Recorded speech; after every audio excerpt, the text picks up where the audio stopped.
Okay, guys, we are live! So for those listening at home, welcome to the Dungeon Musings YouTube channel. My name is Kevin Madison, and I'll be your friendly shop steward today, because today we are carrying on with our ongoing campaign playing Paizo Publishing's excellent fantasy RPG, Pathfinder 2nd Edition. And we are using that to play a campaign set in our own custom world of the Spires of Paridar, a world of industrial or a Coalpunk setting of industrial progress, class disparity, and occult conspiracy. And with me today are the stars of the Spires of Paridar campaign. We're currently playing part, I want to say 7 of our current mystery. No, part 8. Guile of the Gaslight Man. With me are the stars of the campaign, the Illuminators themselves. I'll go the order I've got you guys on the screen here. Why don't you tell us who you are and who you're playing today? First up, we've got James. Right, I'm James, and I'm Sally Dumaire, the Azarketi lady detective. Very nice. Next up is Ingolf. Hi, I'm Ingolf. I'm playing Babel Rathbone, who is an Isoki investigator. Nice. And last, but certainly not least, is Darren.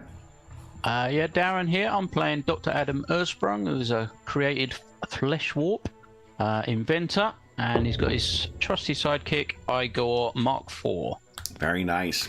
So, guys, this finds us deep into the investigation of the Gaslight Man. Where do we find ourselves at the outset of this session, and what happened last time?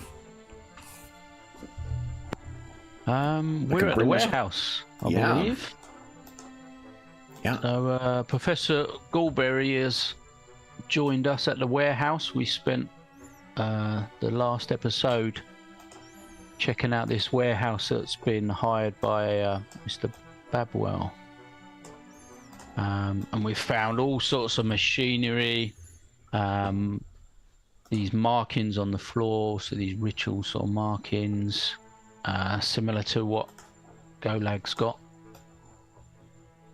And we basically decided or determined that this machinery is powering this ritual. It's replacing the need for a conjurer or a magician or whatever, a magic user of some sort to channel, so that it's basically powering it. So the ritual's powering the machine, and then the machinery is powering another ritual, which we think might be what's brought this Zane Saxon into existence. Mm-hmm. And Professor Goldberry's come to have a look and try and assist us. Miss Fallows has been identified as definitely involved, or we're almost 100% certain that she's involved. There's signs of her artistry with these rituals or whatever the markings. Yeah, and so we've been spent most of the time discussing what we're going to do and the potential of how to stop this. And I think last time we were discussing if we think now is the time to confront Babwell, like face to face, and just see what he says. Yeah, to get him here, we weren't sure. Oh, yeah. Well, I think we had sort of 2 ideas. We definitely want to speak to him. Where we speak to him, I think, was still up for debate. But I know that I wanted to investigate this alarm more, see if I could try and work out who might be monitoring it, where it's going back to see if that gives us any other ideas, or just gives us anything else to go by before we try and confront Babwell. Because we did talk about setting the alarm off and seeing who turns up, but I was concerned it would potentially just be sort of thugs or hired help first, not the actual people we want to. I mean, we could set the building on fire and then watch. Yeah, I mean, that would certainly get someone's attention. But I know that the doctor, myself, is definitely worried that, you know, if we bring this to a sudden halt, what effect it's going to have on anyone that's connected to it in all sorts of ways. And obviously the whole city, in theory, it's sort of loosely connected because we've all sort of come to realise this guy's been around for, I can't remember if is it months or years. Yeah. Everyone's convinced that he's been here for a long time, and obviously he hasn't. I mean, but if I understood correctly, this machine is kind of able to function as a kind of doomsday device. So you could power something with it, and you could use it to create magic that is beyond what normal magicians could achieve, because it works all the time without tiring. Yeah, because you wouldn't have to stop, would you? It would just be continuous. Yeah. So, so we were very concerned that this machinery might fall into the wrong hands, if it isn't already. I mean, that was the other conversation: is what do we do with it? Do we give it to the right people and they use it to, save the world and come up with all sorts of great ideas? But I was more on the side of, I think we need to destroy it and put it out of action because someone else might be able. So has Adam someone in mind who would have the right ideas how to use that machine? Not really, no, because they've all got dubious connections, and the medical corps get up to all sorts of things. So I definitely won't go there. So far, I think Basil as a character would say that he's met no one except Adam himself that could be pure of heart, or even be called pure of heart. Yeah. But I mean, I would trust myself, but I wouldn't trust myself to keep it out of the hands of someone else, because it's very hard to protect it or keep it secret. We mentioned last time too that Dr. Earthsprung was able to provide the insight that this is not something that if it fell into someone else's hands they would easily be able to, retroactively. What's the word I'm reverse engineer sort of. Thank you. Yeah, they wouldn't be able to reverse engineer this because it's like there are 5 innovative, leaps of genius that took to get to this point that you would need to solve before you could even contemplate making something like this. So you mean? Yeah. Well, it is the creation of a unique genius at this point that is so far ahead of anyone else in this particular area. Yeah. So if the machine is dead and Babwell is dead, no one can rebuild one. Yes, okay. That is correct. In the same way that whoever created Dr. Earthsprung is likewise a once in a lifetime genius, because there's a reason you don't see a lot of Fleshwarp walking around, is because the things that are needed in order to get that done, there's all sorts of techniques and innovations and inventions that would be required that no one else can even imagine how they may function. So you're almost looking at a version, a unique scientific creation like yourself, Dr. Earthsprung, is one way to view that. And maybe you could be friends. I mean, it could have a conscience. We don't know. That is most definitely. I mean, whether it has a conscience, it certainly has. There is a potential for consciousness if it is able to maintain the things. What type of mind may be, wholly soulless in a literal sense, and totally artificial, and put at its instance of creation, put to a single task. So, anything else we missed from last time? There was some talk about who might be aware of this warehouse as well. Yeah, I mean, it's all boarded up and fairly secretive from the outside, but what would happen? So, I mean, we are mostly sure that Zaxxon Sane does not know about this warehouse. What would happen if we got him here? I don't know really. I don't think he would realise it was to do with him, would he? Yeah. A more anarchic version of Basil would try to find out by just getting him here, but I think this version is more wants to have more control. And see if there's a massive explosion when the two things come in connection with each other. Yeah, or something like so if something realizes that its own creation or its own existence is maybe somewhat of an artificial creation, we don't know if Saxon is even aware that he's not a thing that existed before. If it was to do with him being created, would he have been, like, I don't know what the word is, summoned almost here? Because this is where the sort of ritual was carried out. Would he like appear here, would you think? Or what, if you're asking it out loud, what Professor Galberry might say is that, while there are aspects of this rituals that are similar to conjuration or summoning magics, this appears to have stitched him across time in the sense of everyone's memories and perhaps even across time itself. And so it would not be a matter of him arriving at a specific instance as much as his existence is imposed upon all of existence. And may I ask you, Professor, a question then? Would Only one. Okay, No. just the one.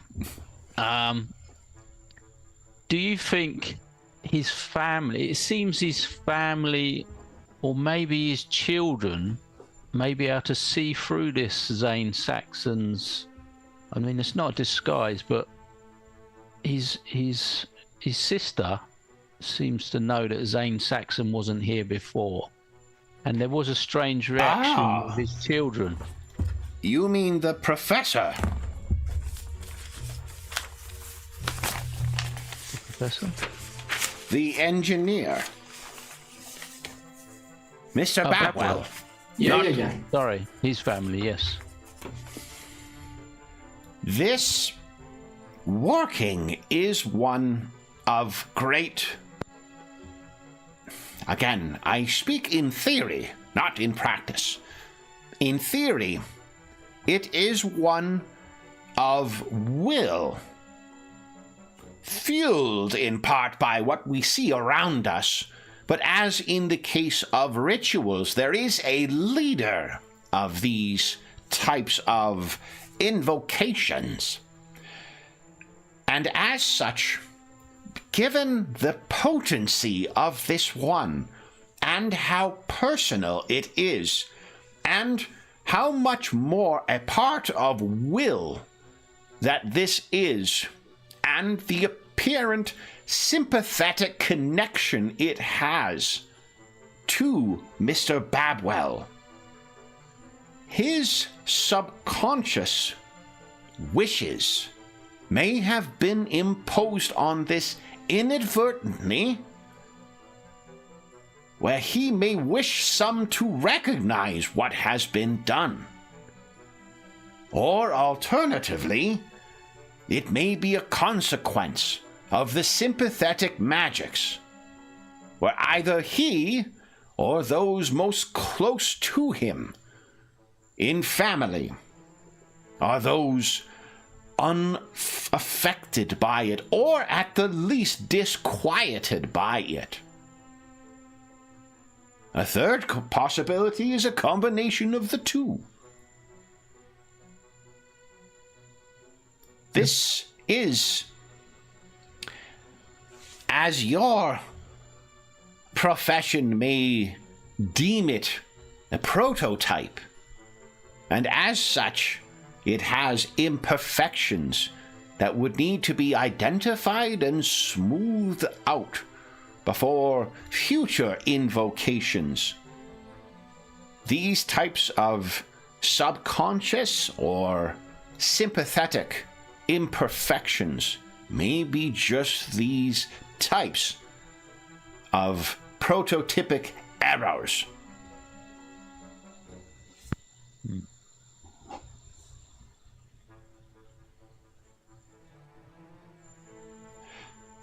It's curious, though, what might happen when this ritual is perfected. Yeah, we might find out, but then again, once we found out, it's too late to change. And we may be none the wiser. Yeah. So maybe it's just something we need to stop before it is permanent. But we don't even know. I mean, it could change a lot of things we haven't even thought about, which are also inside this. This also has greater... Someone of their own volition has changed history. Yeah. And somehow I'm still, yeah. I would think you've had dealings with the Ministry of Internal Security before. Mm-hmm. Should they, or perhaps one of the other, someone in the church, someone in the government, the Order of St. Sylvester, is there someone else who should be made aware of this? I think the way he sorry, Ingolf. So the way he sort of inflects, he doesn't seem to have an answer for it. Like he's really, I don't think you've seen him as discombobulated as he was. The scope of this really has him out of his depth. He is a professor. He is not out practicing magic, fighting dark things like what you guys do sometimes. This is very much him well and truly outside of office hours. Yeah. Sorry, Ingo, what were you saying? No, I think, Professor, I think the White Blossoms will know, but apart from them, I don't know if anyone... He looks at you like curious about... and he's looking around. That's most curious. Those blossoms seem to work their way in everywhere. And yet, look, and he gestures to a corner where there is, there's a crack in the foundation. There's a little bit of a weed that is sticking through a little bit of sunlight, that is going in. There are no white blossoms on it. Mm-hmm. Yeah. Seems that there are other people who are allergic to the white blossoms as well. That is most curious. And did you find out now where the alarm goes to? No. I think that's what I'll start doing, is trying to sort of follow the cable and Sure. see if it... You're easily able to do that without making a roll, and it seems to go down. So while there are no phone lines or phones in Paridar, there is gas service, and what it seems to go down to is it connects up with one of the gas pipes that leads into here, a heating. So it leads down into the infrastructure of the city and along, seemingly. So it looks... It's a wire, though, is it? That goes into a pipe? Yes. And I assume follows that pipe. And is that then under the streets, that pipe? It would be, yeah. You'd have to gain access to the sewers and the service tunnels in order to see where this thing goes. How important do we want to follow this, do we feel? I think we should. Anywhere. I think we either go to Babwell directly, if we can find him, or we try to go to Zane, or we try to just... I don't know, make the alarm go off and see who comes up. I think if we speak to Babwell and say, this thing that you've got involved in is going to kill you, But we don't even know. Well, he definitely seems to be drained and ill and just getting worse every time we see him. Yeah. Okay, we know that, but maybe he is... Let's play the. I mean, those kind of, and it's nothing against you, Adam, by no way. Some of these inventor types, they're a little bit more crazy than others. Maybe he wants to have his mind in this machine. Maybe that's what we are seeing. I don't know. What, you think long term he's going to be somehow I joined think with it? I can't believe that the whole purpose of this machine is to make someone rich. That is so beside the point of this. This is you could change the world, and if you have one thing you can change about the world, would you change that smaller thing? I can't believe it.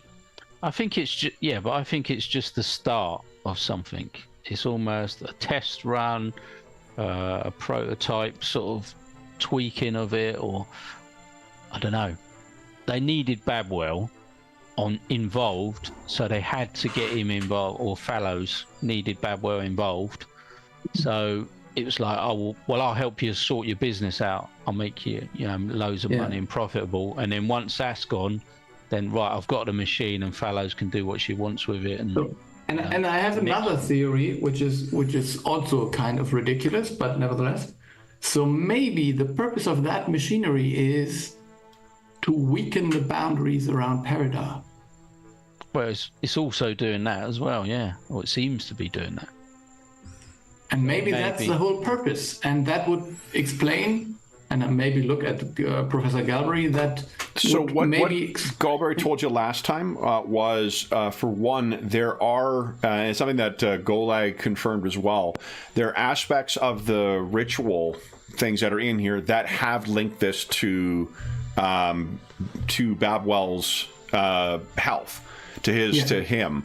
And it's unlikely, unless he actually knew something about, occultism and these types of magics, he may not notice that that's what's happening. Yeah. Okay. So, and the other thing is, this is taking advantage of the weakening. The weakening have to be there before. Not that it's causing it. Yeah, this apparatus is doing, and again, it is doing only one thing. It is creating one person who is making this company profitable. But it is, in doing that one simple thing, it is doing it through an unknown and unthinkable level of complexity and power. Yeah, but that is so weird. It's like, I don't know. It's like, it's just, I don't know. There is this saying, you don't have to build the bridge wider than the river is. And this is like building a road and something else and another thing, just everything basically, then building a bridge just to get from one place to the other. I mean, only to get rich, Unless it's the only way you see doing that. Yeah, okay. Yeah, and you could be delusional, I see, yeah. As you pointed out, present company accepted. These types of engineers are rarely, the most grounded and, with the most perspective. Well, these investigators, they come up with these crazy schemes and philosophies yes. ideas of what's going on. So yeah. That's what we are here for. Yeah. So come on. Also, let's think that this thing maybe doesn't have unlimited power. So maybe it can, you can fool some of the people all of the time, or all of the people some of the time. So you can maybe only influence everyone in Paridar to do something like create a Zane. Yeah. And this one seems to be connected to him. It's connected to the one person. So there may be, not only do you, imagine the will and the drive to create this kind of ritual. You're handing, a incredibly powerful potential weapon to somebody and trusting that they're going to do the thing you want them to do with it. And then it's going to cost them their life potentially doing that. So there's probably a limited range of people who you would trust with that kind of thing, unless they're suicidal, right? Yeah. Or martyrs. So I guess the professor is still there. Maybe I could ask him that one question. Mm-hmm. Professor, you each get one, you motherfuckers. Yes. Oh, Professor, I'm curious. Yeah. So We've no, not once talked about my stipend. Yes. Oh, yeah. So if that machine is basically using the life force or energy of some being, if that being is burned up, would the machine try to find another one to fuel it instead, or would it just slowly, I don't know, cease to do what it does? It's an interesting question because the ritual, as I read it, and again, this is all. Would I not be setting eyes upon these things? I would think this completely speculative. But this seems to be something intentionally introduced into the ritual. The fuel for this, in theory, has been supplied, and it is these mechanical minds that are driving the actual ritual itself. Mm-hmm. This imperfection seems to have been introduced, and I am not certain if it was necessary. So if it is, as you speculate, a test of what this apparatus may be capable of, they may be inclined to dispose of their first test subject. Okay. So then I think we should immediately go to Babwell and get him here by any way possible. Do you think there's be any way of removing him from the ritual? Is any of this reversible in any way? He's looking around at the apparatus. Potentially, but he is unquestionably and inextricably tied up in whatever is happening. I cannot say what will happen to him if we were able to bring this to a halt. In the same way that I cannot speak to what happens to these machines when they are damaged in any manner of ways, I cannot speak to what happens in this ritual when it is interrupted, particularly one of such power as this. We may affect not only our past, but the present and future. We cannot see into that third far country. But in theory, if this reaches in that direction to the past, it could also reach forward.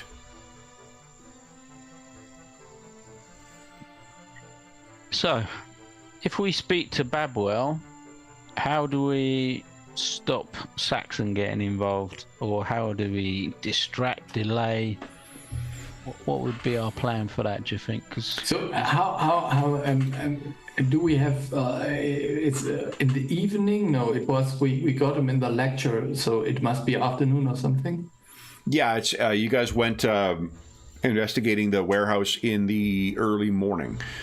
So this is probably a little past noon by this point. Oh, wait, yeah, you guys went and got Gallberry too. Yeah, it's for sure afternoon by this point. Yeah, so I mean, we could try to get Babwell when he comes home. So before he even enters his home.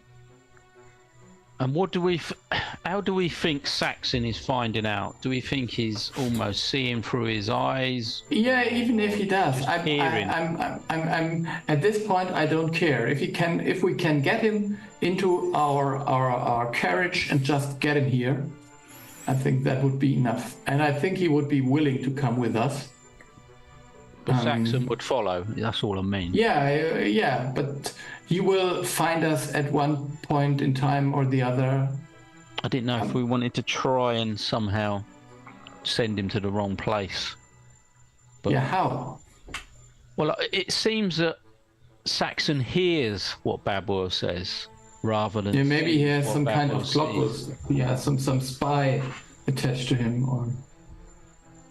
Well, yeah, but it. I mean, we could talk like we would bring him somewhere else. Yeah, I wondered if we could, like, literally write us a sign and sort of hold it up to him and sort of, we're going to take you somewhere, but can you sort of read this out, or literally try and get him to. Yeah, we can say we know about the warehouse and the machines. What Professor Galberry might say says, because what he's been doing while you're doing that, he's taking furious notes of all the different things that are around what's going on right now, or like what's marked around where the things is. He turns and he says, if it is, as we suspect, a sympathetic connection, he may know on an instinctive level only. Yeah. So he will find us anyways. But I suspect it is only as much as he knows. So if he has never been here, he can't find us because he's never been here. In a way. That would seem reasonable. And he'd know that Babwell would be at home at that time of night, I guess. Yeah. He turns and says, I understand that your profession as illuminators sometimes brings you to the edge of legality. Is there something less in contravention of the law, but akin to kidnapping? I think it's not kidnapping if the person joins you voluntarily. Ah. Agreeable kidnapping. My friends in the College of Law would appreciate that. He goes back to writing down what he's doing. Yeah. He's got both options. Yeah, well, I mean, we could talk to him, and we should. I think. I don't know. I mean, he can refuse anyways. But yeah, whatever. I think if we let him know that we know about the warehouse, and that maybe this warehouse is in danger, and he himself is in danger, I think he will have to react and not say, "Whoa, I don't want to talk to you." Yeah. Well, I think if he does refuse, I think we should bring him here anyway, unfortunately. And, try and really hammer home the point, and it will probably attract the others, potentially. Yeah. Which might be what we have to do. But I think we sort of determined that Saxon is almost undefeatable. He would just sort of... Yeah, he would just possibly be recreated again from the machinery. Yeah. If it wasn't stopped, obviously. Yeah. Okay, so should we try and sort of be at his Babwell's house waiting for him, and then as soon as he gets back, just But perhaps I should not be here for these discussions. No, Professor, you don't. Did you hear anything we talked about that would be weird?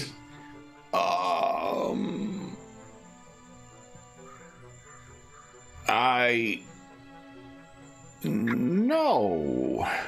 I was very focused in my work. Yes. The limited a bit of exposure that you've had to his ability to try and lie suggests one of two things. One, you definitely want to be gambling with him in a game of bluffing. And two, it may be best to deliver him back to his, or at least outside, go wait in the car, as it were. No. Come on. I think, you know that Adam has learned how to drive a Golex carriage. I think we could bring you to the university. Wonderful. And then go somewhere else to visit a friend of mine I haven't talked to quite a time. Well, I believe I have taken necessary notes.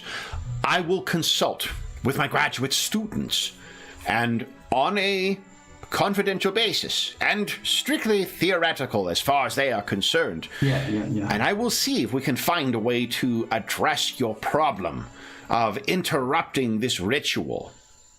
Yes, that's perfect. Yeah, that's perfect. Yeah. Then he will. And by the way, I don't want to say anything, but Professor, you could maybe look that there is. I mean, maybe stay a little bit further away from the white flowers while you talk about that. He looks a little confused as to why you're suggesting that, but then looks over at that plant without the flowers. I will.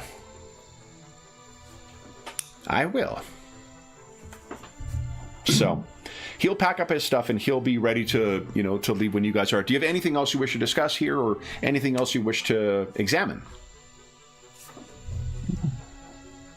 No. Are we going to try and repair the alarm again before we leave?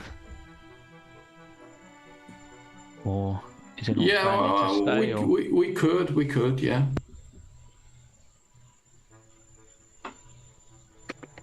Okay. So go ahead and give. First off, everyone gets a hero point, and second, go ahead and give us a crafting check, please, Doctor. Okay. No one's going to be any the wiser that you were ever in here. Is there any chance I can give it a slight upgrade so I can take it apart and put it back together without having to do this every time? I think so. Yeah, with that roll, absolutely. So you're not going to need to roll any further. You'll be able, the sort of back, like the Paridar steampunk Coalpunk equivalent of the back door. Okay. So, all right.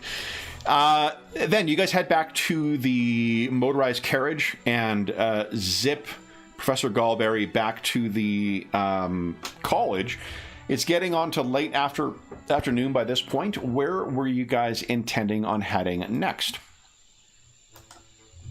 Yeah, that's a great question, actually. Was there somewhere you wanted to go, Basil? Sally, there is something I think that might occur to you over in the course of this discussion. And you may remember that one of the reasons why Sally hasn't simply gone home or whatnot is that she doesn't remember. She doesn't know how to get there. Mm-hmm. It might dawn on you at some point that if this machine, for all intents and purposes, can just will something into creation, in theory, this could will a way home for you.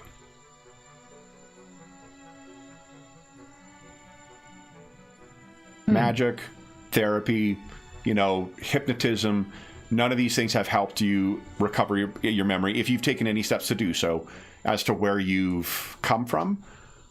But your first recollection, that you have a people, that you've seen them in Dag-on-the-Sea, but you just cannot, whatever the way is to get there, it's just not accessible by any means that you've had access to thus far. If this machine, for all intents and purposes, is a wish granter, it could do that. Okay. So, where are you guys all heading then next? Back to the Illuminator's office or elsewhere? Yeah, so I have another weird idea. Adam? So it seems like Dr. Babwell has a wife and children. Couldn't we? I mean, I know this is in a way like social blackmailing, but couldn't we try to talk to the wife? I mean, you as a doctor could, without being a liar at all, say that his kind of work is putting him under life-threatening stress, and he has to do something about it. Yeah, we could go there early before he gets home and say, we've come to speak to your husband, but I'd like to speak to you in the meantime, and if we'll wait for him. If Yeah, I think we've had our I conversation. can't go there because she has seen me and I was thrown out of the house. But Sally and you weren't. Oh, was it just you when you? Yeah, and Golak. Golak, Basil yeah. and Golak, yeah. Okay. Yeah. I could It's say the rare that. time when Basil was the bad cop. Yeah. Yeah, but I mean, I'm always the bad cop. I just let other people. I think it was bad whatever. cop and worse cop on it. Yeah, I was surprised by his reaction. Yeah, still am. So yeah, I can say one of my colleagues is very concerned of the health. Yeah, could try it, and then we'll wait for him. If that does go badly, we can still wait for him to return and sort of intercept him as he's coming to the house. Yeah.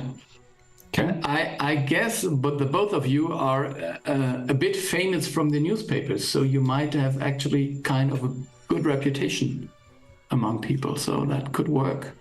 Dr. Earthsprung, could you're literally recently the work. hero of your charity fundraising thing, which was tried to be disrupted by anarchist types, and Ms. Dumer is of course famous from her time on the stage. I was going to say Sally's probably the best person to sort of get us through the door, as it were. I think, I think the two of you are the best for this kind of social interaction. I think that's perfect. Okay, yeah. That Well, sounds like a plan to me. So yeah, we'll all go there and park the vehicle sort of nearby, and yeah, no, try I was thinking that maybe I could drive this thing. I mean, Golak is not here. And we can leave it in a rough. And we can leave it in a rough neighbourhood when we park it. not sure we're quite up to joyriding yet, but with assistance, if I'm sitting by your side, maybe get your Somewhere- booster seat. Sean is enjoying a pint with his friends post volleyball game, and a chill has just run down his spine. I'll knock up a booster seat and some pedal extension for Basil. Sure. So Basil, why don't you give us a crafting check, please? Does What your could go driver's wrong here? license cover driving with stilts? No. And I'm actually I'm unskilled, but whatever. So It's an impressive first try. yeah. So by no means is it artful, and it is very like watch out for that, look out for that, but you managed to do a pretty darn good job of carrying this thing through the streets of Paridar. Yeah. And I think I can drive with my top hat on. That's- Does your top hat have a strap under the chin or what? I don't know. It's just because I'm so small, I have a lot of Oh, hat okay. on. Yeah, you got little holes cut in the hat in order to see through it. No. All right, then. So you guys you drop off Professor Galberry on the way. I'm assuming that's on the way back from the college that you are driving, Basil. Yeah. And it proves that the doctor can sweat. That proves after watching Basil driving. Yeah, fair enough. So where are you heading directly to the Babwell home? Yeah, I think we'll sort of park, close, but just out of sight of the house, just in case it's recognised. Yeah. And we don't talk about me driving. We agree on that, don't we? Like we don't talk about me How driving. else do we explain the scratches? What scratches? What do you mean? That was a 22, not a 23. It's going slow pace. So with the vehicle parked at a discreet distance, you guys are. Is it just Dr. Earthsprung and Sally who are approaching the home? Yeah, I think. Yeah, I think I would go, and I think I would. I don't know. Maybe I can do a thing with Igor. I don't know if we can play rock paper scissors or something like that. Keep holding. keep him occupied. Lucky at him, he only ever plays rock, so it shouldn't be too difficult. Yeah, it's limited. So, the Dr. Ursprung and Sally, why don't you tell us how you're going to approach the Babwell home? They did have like a servant answer the door, didn't they? They did. Last time? Yeah. They may be on hard times, but they still are nobility. Yep. So are you going to take the lead, Sally? What is our We just want to speak excuse to... or ruse to be? I mean, I want to get in front of his wife, just so we can show our concern for his health. But I don't know if that'll get us through the door immediately or not. If he's told them, you know, to keep us sorts away, or I'm not sure. Do we know the we could name try of that. his wife? His wife's name is Lily. Really? Lily Babwell, So- and her kids, or their kids, are Vernie and Rebecca. Yeah. But I mean, if you just say this is, I don't know, Sally Dumas and Dr. Adam Ersprung for Lady Ransom, whatever, and I think she will talk to you. I mean, why wouldn't she? Yeah, well, that's... Yeah, hopefully she'll let us in. And if she doesn't, then we got another information. Yeah, that... Because I think he's trying to keep the rest of the family disconnected from it, so hopefully he hasn't told her anything about it, and our connection potentially, so... Yeah, let's just see if she'll speak to us. Anna wishes you luck. And I think you could even say that his sister was concerned. I mean, you could mention that if necessary. It's Isabel she Turner. She came to us, didn't she? Yeah. So I think we without giving the details of the thing, just that his sister talked to you because she was concerned about his well-being. That Yeah, would be totally right. I mean, it's not not even a lie. Yep. Okay. Okay. So if you approach the home and knock on the door, it isn't long before one of the servants, the same woman who answered the door when Basil and Golag came, answers. Looks at the two of you a bit surprised.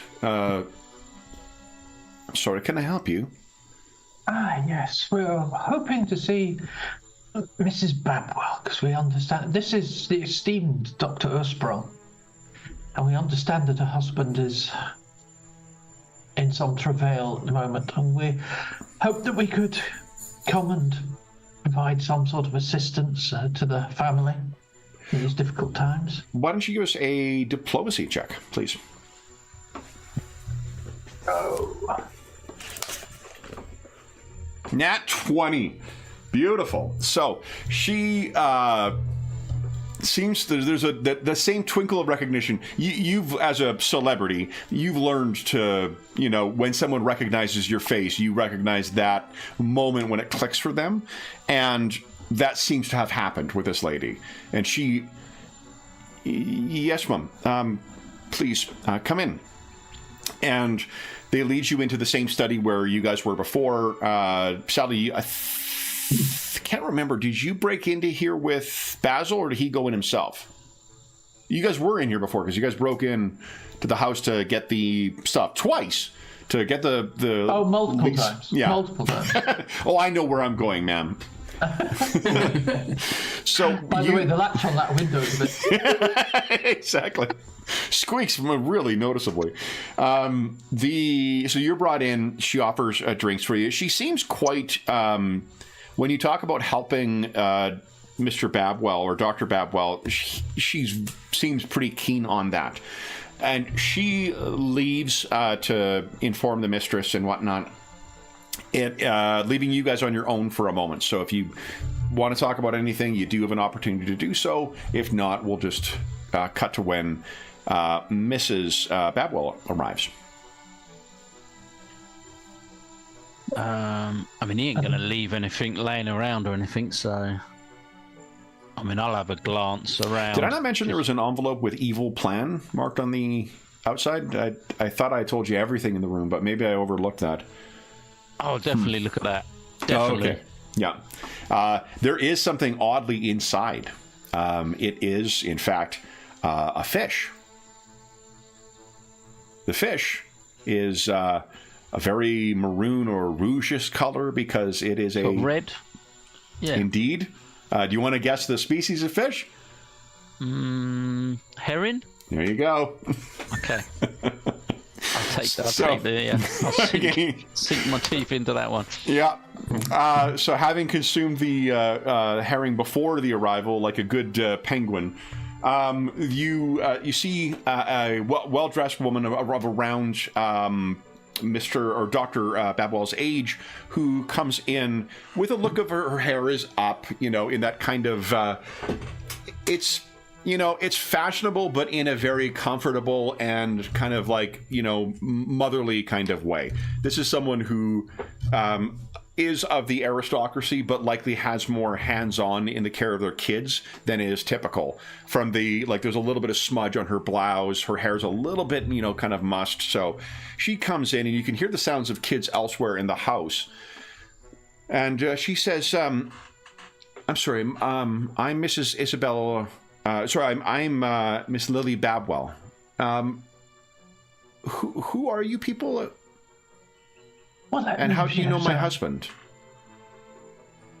I'm Sally Dumaire, and this is the esteemed Dr. Ersprong. And Dr. She kind Ersprong of blinks. The actress? The actress, yes. But that is not of import tonight, because it's more about looking after doing what we can to help your husband, and this is where Dr. Ersprong may be able to provide some advice or suggestions. She looks at a little warily at Dr. Ersprong and then back to you, and she says, what concern is my husband's health for you? Is he under your care, Doctor? I did have the opportunity of visiting his office recently, and I was concerned. The look of the man, he seems to be affected by something, and I'm concerned. What were you at my husband's business for? I am very interested in the machines that they're making. I have a robot or a construct myself, and they seem to be doing some great work in the line of constructs and Sally, automation. would you give us a perception check, please? Well, because you're not talking to her right now. Satisfied with that, or no? I'll re-roll that. Okay. Which probably wasn't worth doing. Okay. The traditional. So then, the target number is going to be a little bit higher, but Dr. Ersprong, you can give us a perception check as well. Okay. Let's give it a go. Anna says good luck. That's more like it. So as soon as you start talking about I was there, I was interested in the thing, you can see her, she's tensing up, she's beginning to take offense, and I think you realize that you're not talking to her about about her husband and the health. She might think you're an investor. And if so, you might be fishing for information about the health of him and his business or whatnot. She seems like she's about to assume that you're just some, looky-loo who wants to know whether it's a good investment or not. So if you want to adjust what you're talking to her about, you could certainly do that. Sally, I think with your nat 1, maybe you make things worse by saying and I'm looking to invest as well. And then she goes back to talking, but you've tweaked in Dr. Ersprung that she obviously is she's moving towards shutting down the discussion if all it is about his health as far as it relates to his ability to do his job. So as I see that, I would say and Isabel, she came to see us. Ransom's sister. Yes, she is greatly concerned as well, especially after the loss of his partner. He seems to be under a lot of strain. Color kind of drains from her face. What is your interest truly in my husband's health? We think it is connected to Mr. Saxon as well. You think his health concerns are connected to Mr. Saxon? Well, Isabel brought that to our attention, and we believe that that is possibly true. Dr. Earthsprung, why is your name familiar to me?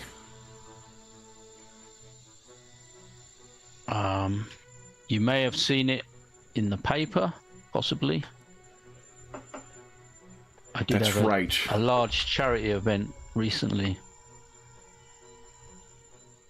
That is The correct. Arrowhead Clinic. Yes. My husband made a donation to your mission. But I don't understand. If you are a physician who helps the underprivileged, and Ms. Dumer, forgive me, I don't know what you do now.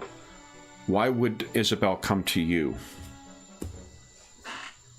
Well, we try and solve people's difficulties, when there's any sort of mystery or unknown factors that may be adversely affecting their lives. So, You are detectives. Indeed. And Isabel hired you to look into the death of Carter. She would probably say Carter's death. I just couldn't remember his name. Initially, that is the case, but things have moved on since then. She looks at the two of you, and it's at this point that Mary, the servant, comes in with drinks, and she says, "Mary, perhaps you will take these on the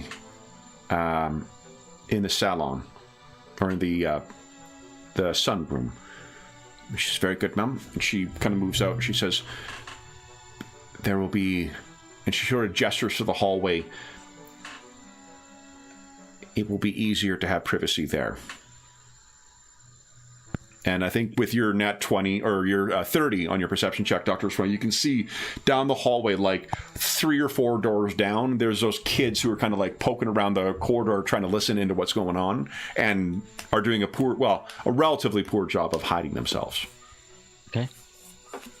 So you are all escorted out to outside. She makes a point of closing the glass doors leading out to the sort of glassed in gazebo that looks out into the small yard they have, and she also instructs the maid to make sure that all windows are closed as well. So they have gone to do that, and you can see. Well, she says something to the maid, and then Mary goes off, comes back to you. Yeah, we should have privacy now. Shall I play mother? She gets the tea and serves for everyone. I am so used to it in this household anyway. Once she serves the tea, she then sits down. Then, please, trust that what you tell me will not go back to my husband. I wish to understand everything that you understand. Why did Isabel come to you? And what are your concerns about Mr. Saxon's involvement with my husband's health?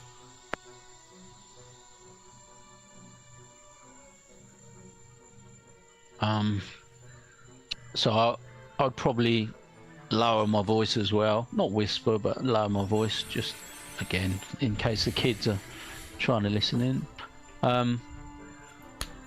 Isabel is concerned where Mr. Saxon has come from. Does your husband ever speak of Mr. Saxon to you? Oh, indeed. We've known Mr. Saxon since he and Carter were childhood friends, but their efforts at setting up a business really did not come together until they met Mr. Saxon. And you have many memories of him in the past? Mr. Saxon is not a particularly... Have you met Mr. Saxon? Unfortunately, yes.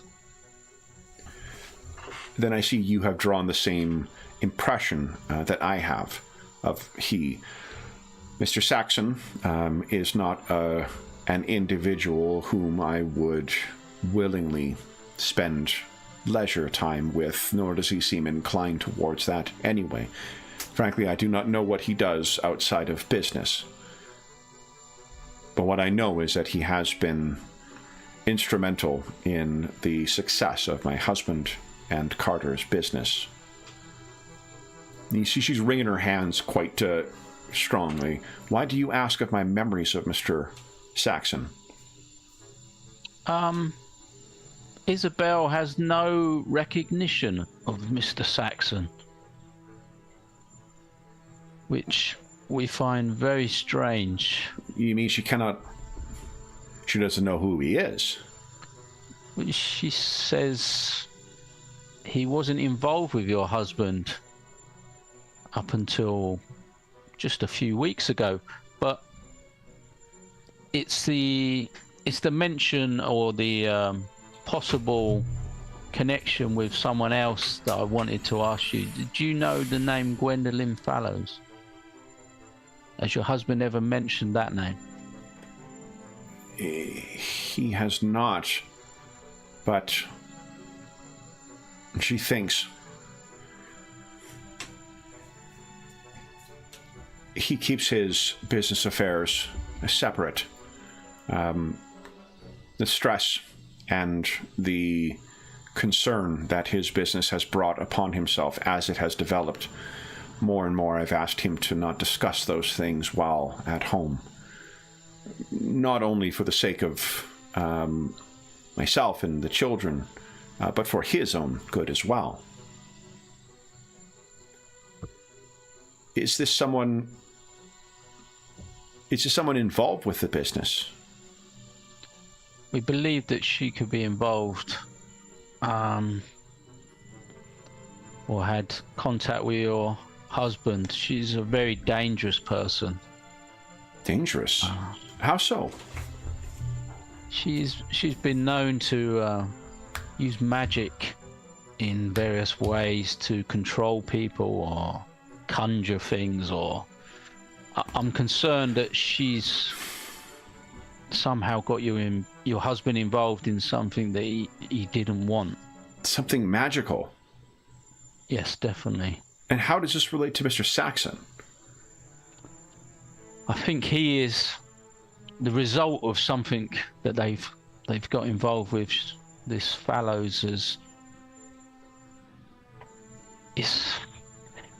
impossible to even comprehend, but it's almost like she's created this Mr. Saxon.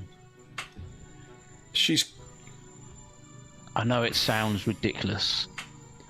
I'm glad that you are aware of how mad that sounds.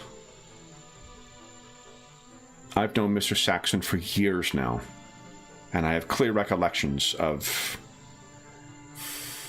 I wish I did not have such memories of such a detestable man, but... May I ask, have your children met Mr. Saxon? There's once again a flash of something behind the eyes. What do you mean? I know it's a strange question, but one of my colleagues came to see your husband, and Mr. Saxon made an appearance, and he seemed greatly disturbed when one of the children was close to entering the room, as if he had something to hide from them. Do they talk of Mr. Saxon in any way? She kind of holds your eye contact for quite a long time in silence before she finally answers and says, Verney is a particularly sensitive boy, and he has never taken to Mr. Saxon.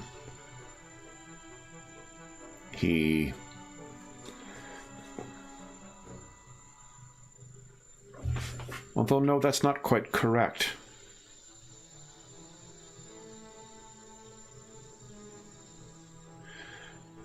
Vernie has of late taken to being very upset when Mr. Saxon is around. I'm sorry, how many weeks did you say?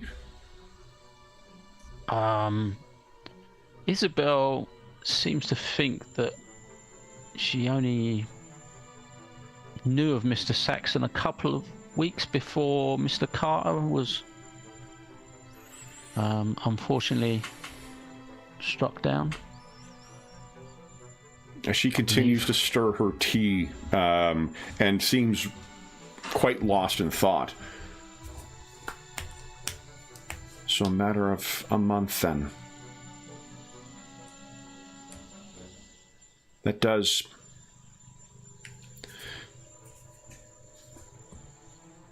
She stops and takes the spoon out of her tea glass. Did something happen a month ago? Vernie had quite an outburst when he accompanied Ransom to the office. He used to thoroughly enjoy those things, and he acted up in quite a... He insisted that Ransom's office was in the wrong place. He also was very upset by seeing Mr. Saxon that day.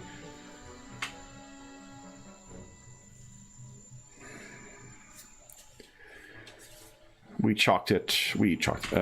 attributed his misbehavior to poor sleep and to his age.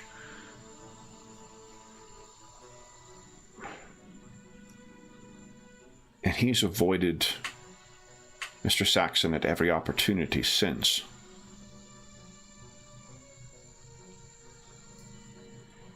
Isabel says that Mr. Saxon was not around a month ago. She has no memory of him whatsoever before that time.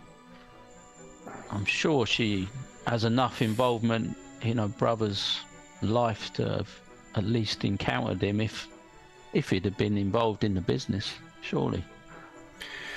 You can see she's really struggling with this. Yeah, and I will say, I know this is all very strange and uncomprehendable, and I don't want to disturb you any further, but I do greatly fear for the health of your husband, or else I wouldn't be here.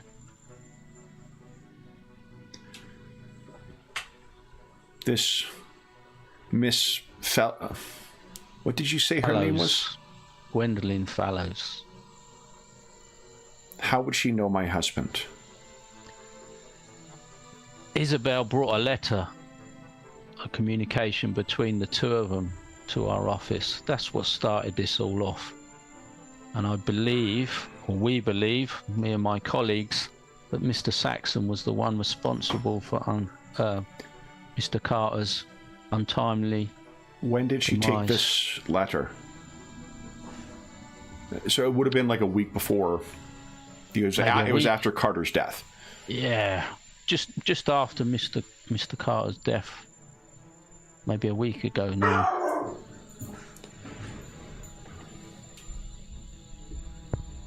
Ransom was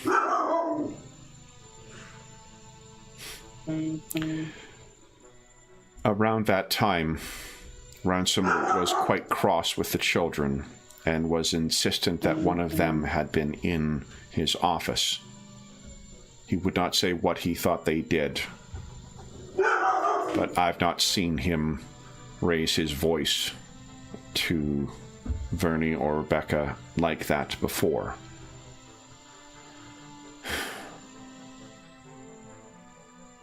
It must have been the letter that Bella took.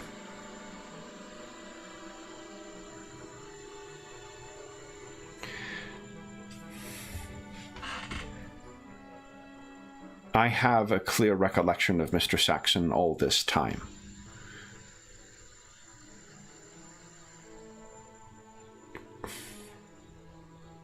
But you're saying that if somehow this fellow person could have done something to impose him on us, that only Bella and the children? I think it might be the strength of their family tie. You know, they are the blood. They share blood, and maybe that is what allows them to see through this. He is greatly connected to this magic, and this is what's draining him, I fear. After that day at the office, we sent Verney to bed with no dinner, in punishment for his behavior.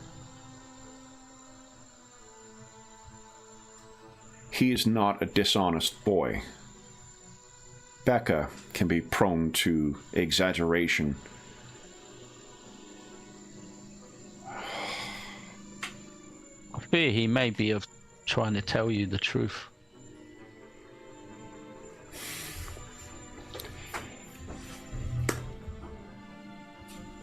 If that is the case, if Isabel, if she and Verney, if they are the ones who can see the truth, are they in danger? Wait, is that why Carter was killed? It's possible. Carter's not actually related to him, though, is he? Is he? No. He's not an actual blood. No, he was their relative. childhood friend. Okay. It's possible he may have somehow been able to see through this. We never got to find out, but there's some strong evidence that it was Saxon that may have been responsible for his death. But nothing that we can prove, unfortunately. The teacup drops to the ground, and her hands are just trembling. And yeah, I'd try and sort of clasp hold of them and sort of steady her. Sure, if give I us can, a medicine check, please. and do whatever I would do I use my action to therapize. in comforting a patient like I would normally. Yeah, though- whatever you choose to say is going to be the thing that will, you clearly have taken at least 2 feats in bedside manner, because that is a terrific roll. That's a crit. And I'll just say, there is still time to do something about that, and that's why we are here. And I'll try and comfort her in that way. So that seems to be... You said this was about my husband's health. Have you seen the decline in his health, or Indeed. the last month, maybe? Slowly. Indeed. We thought it was the work, the hours. But I think he's strongly connected in this magic, and I think it is almost draining him of his life essence. is there something that can be done to disconnect him, or to... We have... Can you go to the constat? Well, no. We have the best people we can looking into this possible reversal or extracting him from this magic, but I need to see if he is aware of it and see if he can help us to either find this Fallows woman or if he can give us anything else that would be able to help us assist him and putting this right.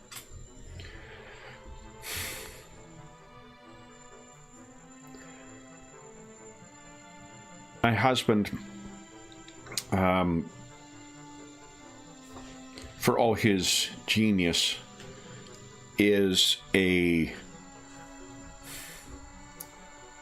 is unlike any other person I have met for keeping complex things in his mind, except for his schedule. It was only after years of imposition that I insisted on him keeping a schedule. And he has, if I was to provide you with access to his schedule for the past year, do you think that would be of assistance? I'm sure it would be assistance. We could maybe track down a meeting between him and this fellows, or it would certainly not do any harm. We can try everything we can. If you have access to such things, please. I do. His present, unless we wish him to know, it will have to be from 3 months ago at the earliest, because he keeps it with him. But he also keeps his older ones in his office. I can give you that. That would be helpful. The children. You have not answered my question. Are they in danger? I can't give you a complete answer, but I would hope that they're safe as long as they keep away from him. As long as he has no fear of them discovering him, or so. I think From how as long as you keep the children away from Mr. Saxon and anything to do with the business, I think they should be safe. I will do so and keep them away. Oh, I had not even thought. Bella has been living with us for a month? I think she has gone to many people, and they have all thought her mad, as she tries to describe such. I think it has driven her to ill health herself. She seemed desperate when she came to us. Her husband. He had made a comment. He is a man capable of casual cruelness. He made a comment about her stability when last we had family dinner. That must have been what he... And she kind of leaves the rest of it unsaid. You can understand what a burden it would be to be the only person that could see the truth, if that's what this all ends up being. No one believing you. I trust that if she...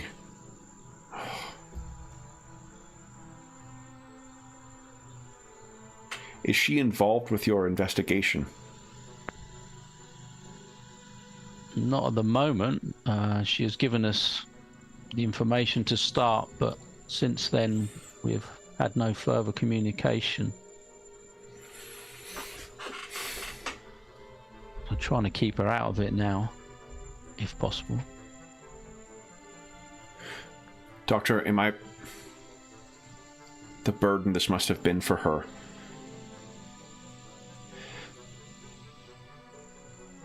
Would it interfere with your plans if I was to send a short message to her? Would it tip your hand to Mr. Saxon? as long as you're, as long as you don't affect the investigation in any way, I wouldn't want your children or your husband to be put to any risk unnecessarily. But if you're careful, I'm sure it'll be fine. I will keep it simple. She should not have been forced to carry this alone. And I wish that she had trusted me with this. Although, in truth, I struggle with reconciling what I remember with what you have told me.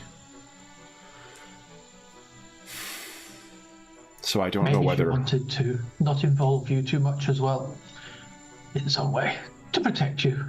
Of course. Perhaps.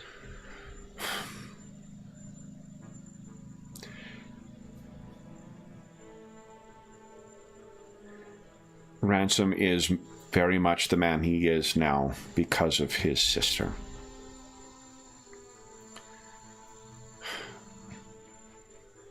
What do you plan to do now? We hope to speak to him and find out how much he knows of this involvement and what it's doing to him. He may not even understand fully what this Fallows woman has done. I think she means to dispose of the evidence, unfortunately, that being your husband. You must understand that Ransom and Carter were closer than brothers.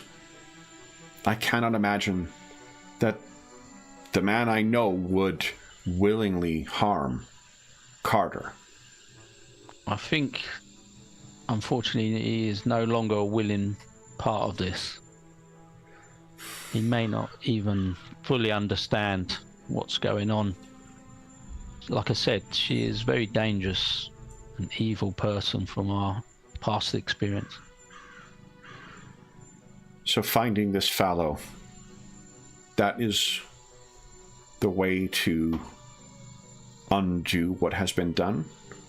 Possibly that is our hope, if we can find her. That would be certainly our priority. Or if our contacts can help us to reverse or remove your husband from this ritual or magic that he's tied into. Is there anything further apart from the schedules that I could offer to assist? If the danger is, as you say, I wish not to expose my children to this any further unless you feel it is absolutely critical. That will be our absolute last resort to involve anyone else. Then we have to. I know it will be extremely difficult, but we need you to try and continue as before you knew this information. Oh, I see Saxon so rarely he will never know. But your interaction with your husband will be more difficult with this knowledge, no? Perhaps, but if we keep it from Saxon... One thing she doesn't seem to be appreciating, you guys know that Saxon has that connection to him and knows stuff. Yeah, that's what I was just going to say to her. Yeah. That is also somewhat difficult. There seems to be some sort of connection between your husband and Saxon. Whenever we try, in the past, whenever we've tried to speak to Ransom, Saxon has appeared almost immediately when at the office, and even when we visited, or my colleagues visited him here.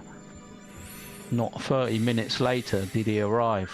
They are somehow connected. You can see from the look on her face, she's putting together moments from her past where exactly that has happened. You can't mention him in conversation with your husband.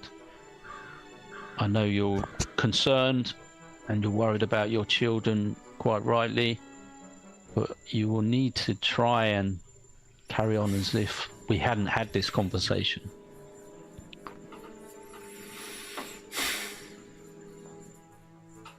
If Bella has been able to shoulder this alone for 1 month, the least I can do is to shoulder it through to the conclusion. Maybe the two of you can help each other. Maybe a meeting of you two. You'd be able to give each other comfort. Giggles, you know, like just that kind of like unexpected emotion. She says, "A wonderful idea. It has been far too long since the children have seen their aunt. A wonderful idea. Discretion. Of course. When talking of such. Anything further you guys wish to talk to Lily about? No, just try and make sure she's like stable and, you know, composed herself before like she goes back into the house and meets with the children, and obviously give her contact details if she needs to come by the office, you know, if something happens. She does get you the like effectively the last year's worth of schedule. The last 15 months less the last 3 months worth of scheduling. So okay, for that. Yep, we'll have a look at that, see if that's useful, but we'll take that away so we don't spend any more time here. Anything else, Sally? Nope. I think that's it. Okay. So then, with you guys departing, you're seen out by Mary. But why don't we take our mid-session break now? We're a little late on this. But we'll take our mid-session break now, and then we'll come back and see what you guys make of, or see what Basil makes of what you've learned from Mrs. Babwell. So for those listening at home, we'll be back in about 5 minutes.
All right.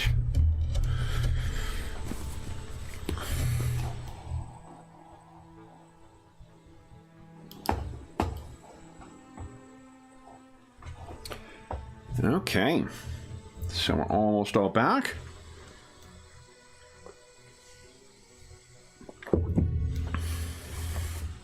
Well, everyone gets a hero point too.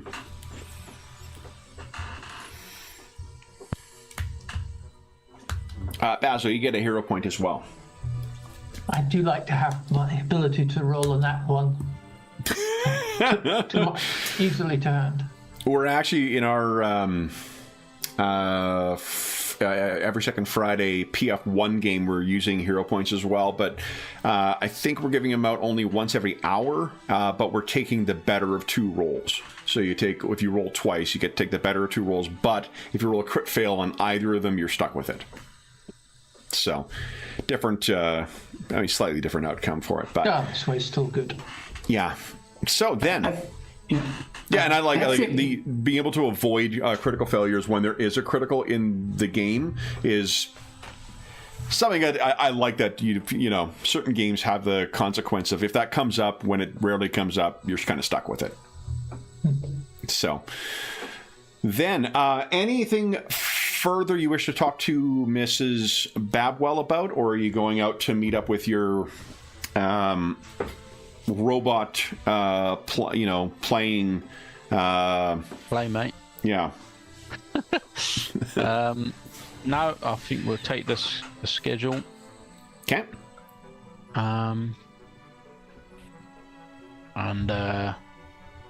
Just thank her for her time and try and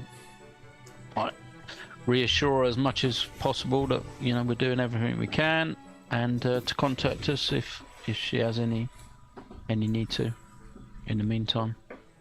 Okay, she will. Then, when you guys meet up with Basil, have any questions for them of what they've learned?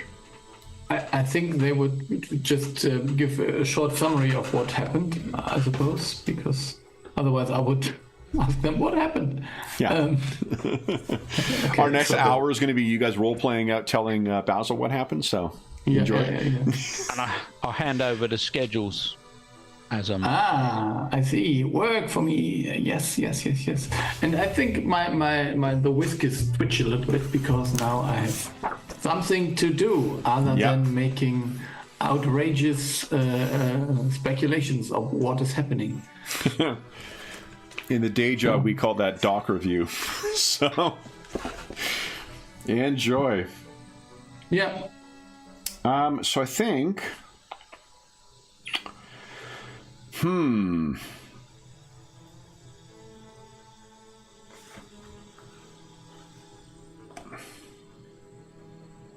I think it's going to be an intelligence skill of some kind to go through this, but I'm open to pitches as to what you would be using to try and go through this. I want to say occultism only because of the, odd connections you're trying to make in here, but that's not necessarily...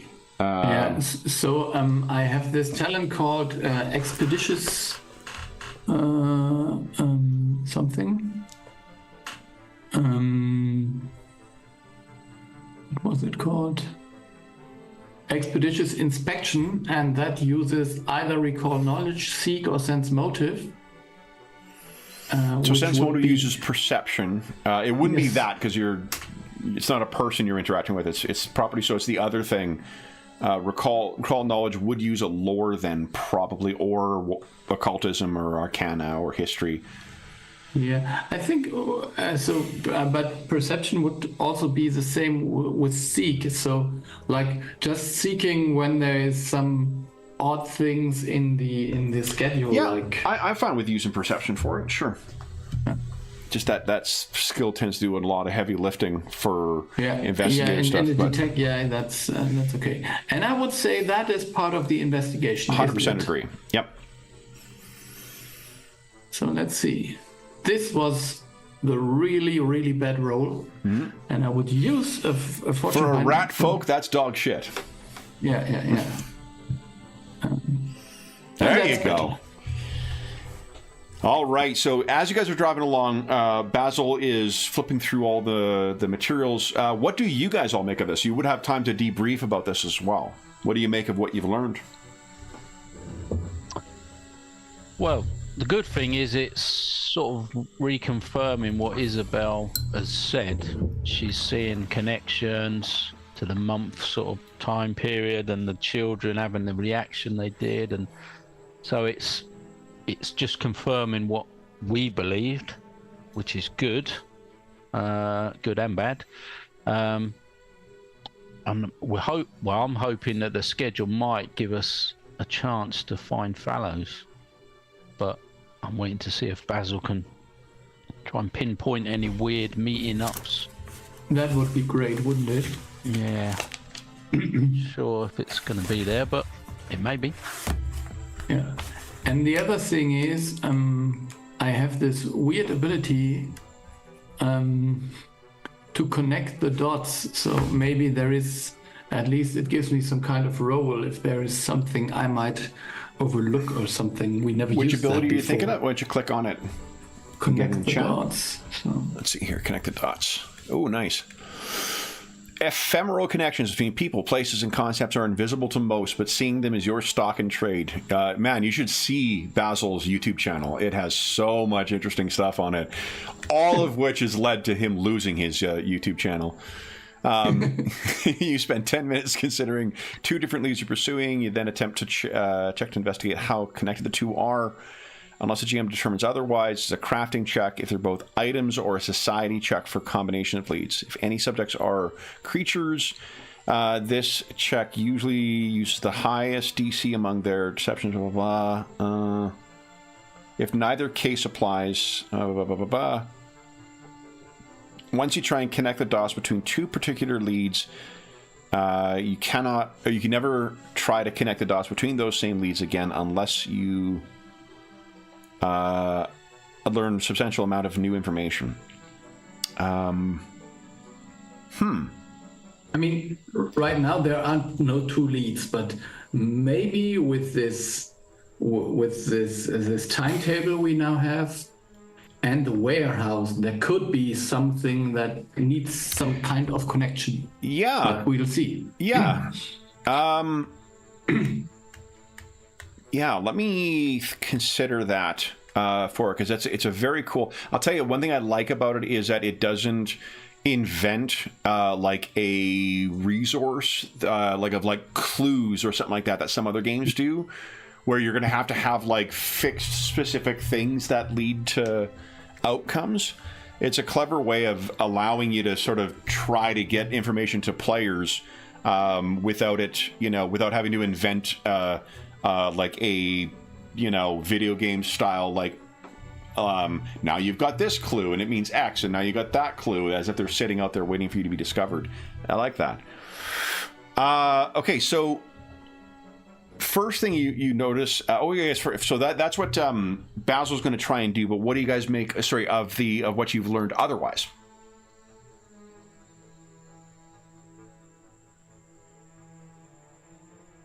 Does it change your understanding of what to do? Does it change your strategy for what to do? Or are your hopes all pinned on these journals now? Or are you still planning on confronting Dr. Babwell? I think if this doesn't give us any more insight, then we've got to continue with plan A, haven't we? Of speaking to Mr. Babwell.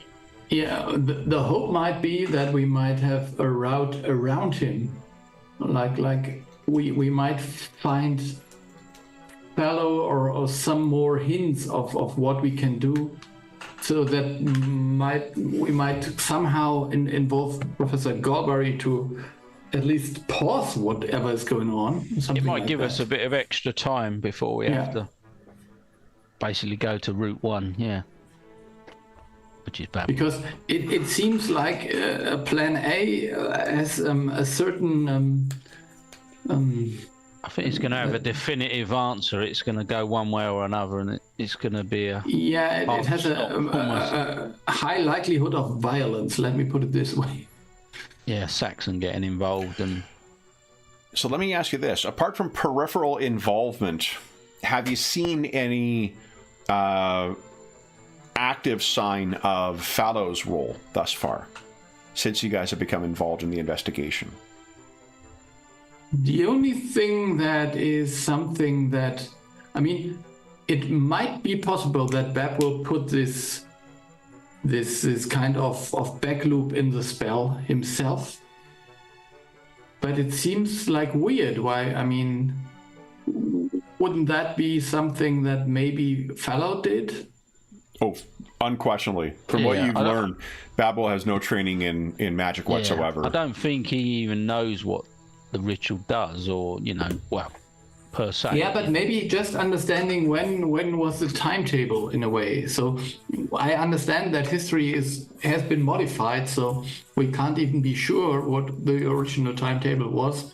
But, well, let's see. But I don't know if she's got an ongoing impact. I don't know if she's sort of done her work and that's her done and she's waiting for the end result, or she's still involved and watching and tinkering or doing anything else to hide. I mean, somehow he must have made contact to her, and at least there might be some connection. But that is really weird and far out there, that there might be some connection to the Golak case as well. So, I don't know. I mean... Yeah, she could be involved somehow with the king sort of incidents. But she seems to think that she's above Fallow. Yeah. Well, let's see. But we don't know.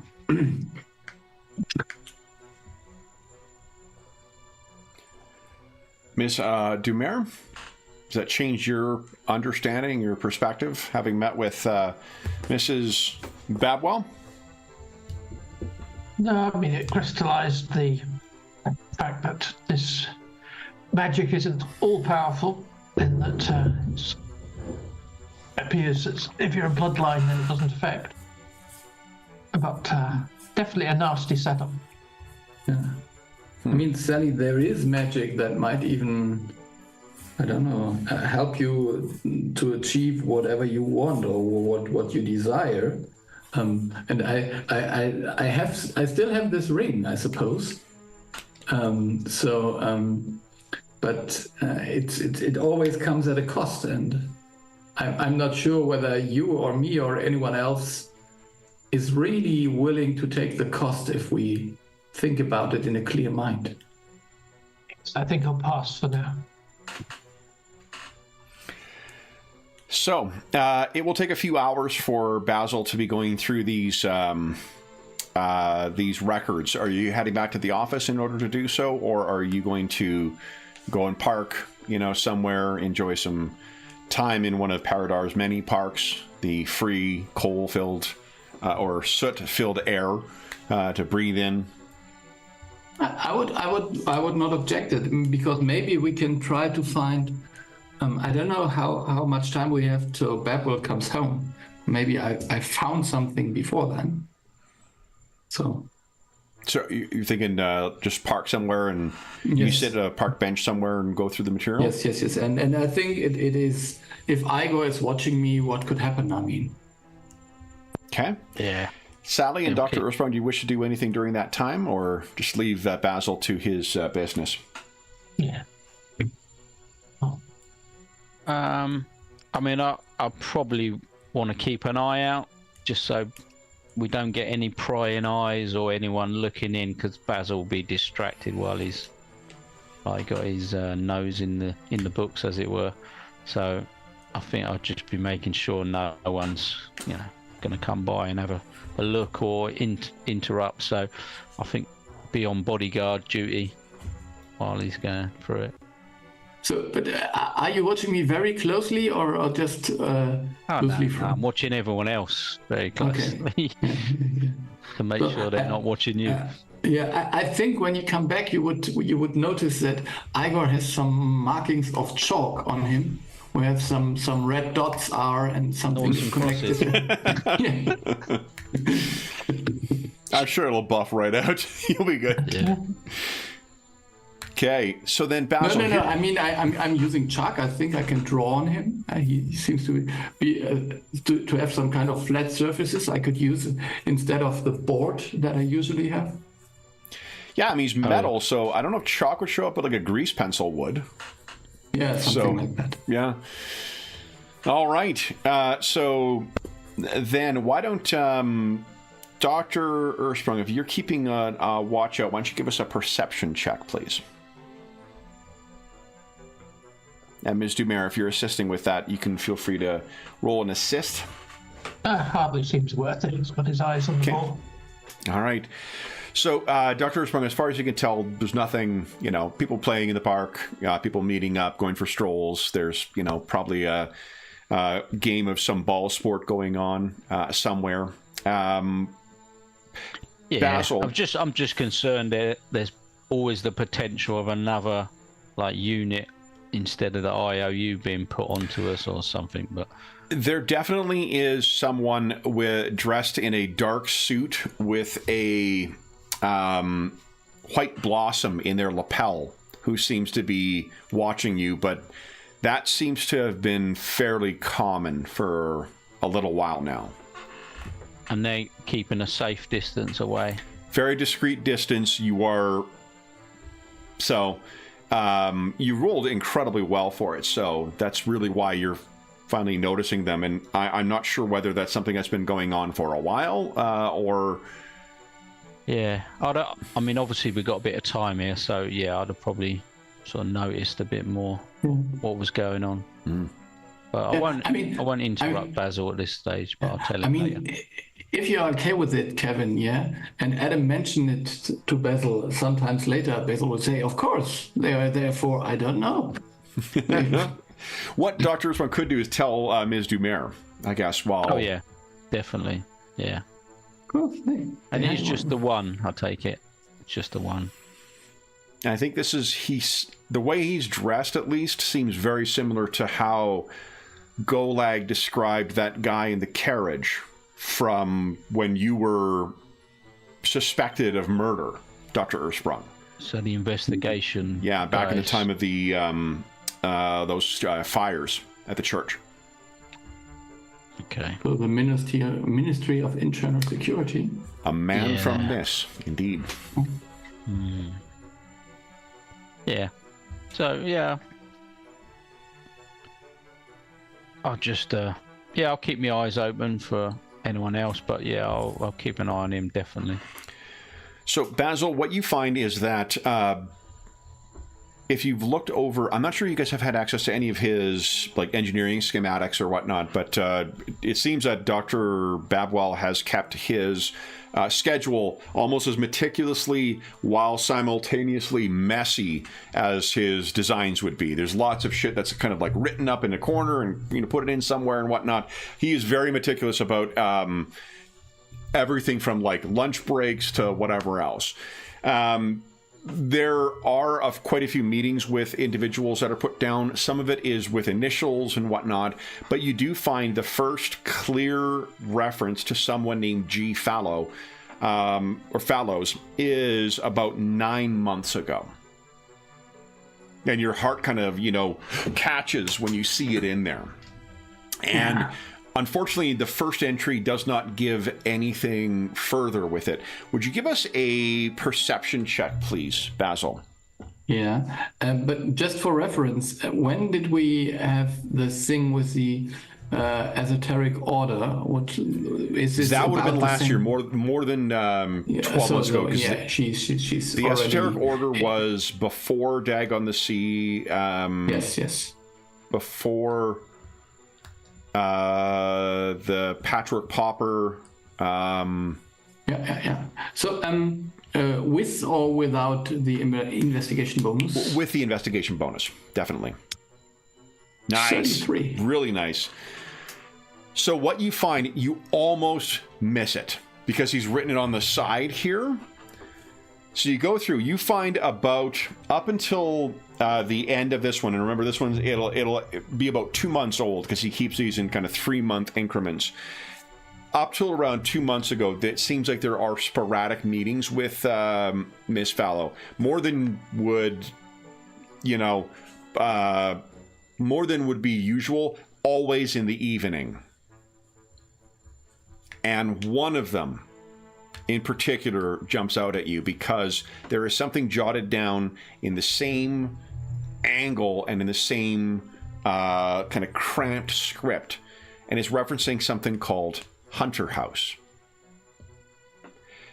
Would you like to give us a society check to try and connect the dots? Eugene Hunter, this Captain Hunter. Yeah, okay. So maybe I can remember. So society would be this one. Yeah. This has a weird German translation, by the way. Oh yeah, you're still looking at your German one. That's definitely. So here's the thing. Yes, you're not wrong. There is Captain Hunter and his folk who are involved. But what stands out to you is the name of the holding company that they are leasing the warehouse from. Hunter Holdings, LLC. Okay. And we came across them in the past? No, but the name of Hunter Holdings, LLC is the name of the company that owned the warehouse that they are leasing. Yeah. You looked into that thinking that, maybe it's got a connection to the Hunters. Turns out it is the same family, but a very distant relation. The person who seems to own it is a guy named Sebastian Hunter, a retired professor of the College of Illusion at Paridar University. What a coincidence, yes. And it only now occurs to you that Hunter House, it's not the name of where Captain Hunter resides. Yeah, it is his distant, not distant, but is one of his relations, Lord Sebastian Hunter. Okay. So, you have made that connection. Yeah. What do you do? So, I would tell the others I found out. First of all, Adam, sorry, I think I can clean Igo when I'm done. But I found here. Look here. So that is when he rented the warehouse. And this warehouse belongs to Professor Emeriti from the university, who used to be an illusionist. Very peculiar. So maybe, I mean, if we really wanted to find Gwendolyn Fellow now and not talk to Babwell, then we could try to follow that lead and try to get some information about her, maybe, because I think that because here are mentions of her, and I point out some dates. He's flipping through the journal. Yeah. So I guess the contact to the professor came through Gwendolyn Fallow. So. And was the Fallow meetings always at the same location or anything? We don't know about the location. I guess it was in the evening, and I wouldn't. So he did not write locations down, as far as I understood. No, this is the only instance where he's actually referenced a place to meet her. There's like meet with, G. Fallows. Yeah, but do we know where his so? I mean, we can't know where he met, but maybe we can just guess from the dates before and after, whether this was close to his house or close to the company, or somewhere randomly. So it was an hour between. The only place that you're going to be able to definitively determine where he seems to have met up with her is Hunter House. Yeah. I was just thinking that maybe she was visiting him at home or something. Whatever. Yeah. So or at work even. Yeah, I see. So I would still go for Babwell and talk to him, and not go and chase Fallow right now. You think she's going to be too hard to track down? I think this will. I mean, we will find out something, but this will be more like. Didn't you find a fish earlier? I mean. Yeah. It was tasty. But Delicious. What left me unsatisfied, to be honest. Yeah. Let me ask you this, Basil. Do you think Gwendolyn Fallow is aware of your investigation? Only if she monitors Zane in some way, and I don't think she is. No. So I don't think she's aware of it. I mean, if she would live with him, then we could meet her maybe, but otherwise I would say. I mean, he might be able to lead us to her if he's agreeable, you know, if he goes along with. Basil, give us another society check. There's something else worth. Yeah.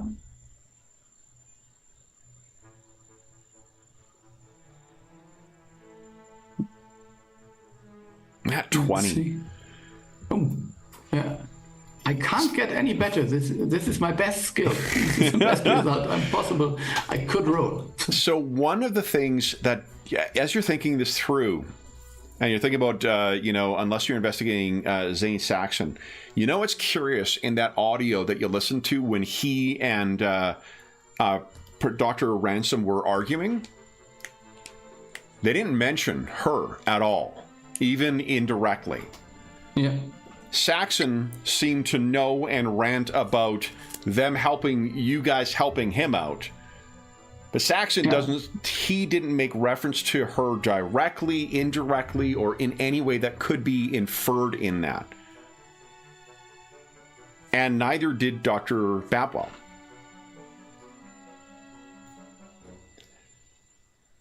Yeah. For what you've got right now, there's no indication that Mr. Saxon is aware at all of Fallow's involvement with this. And as far as you know, you've got no evidence to suggest that he knows about the warehouse or the rig. Yes.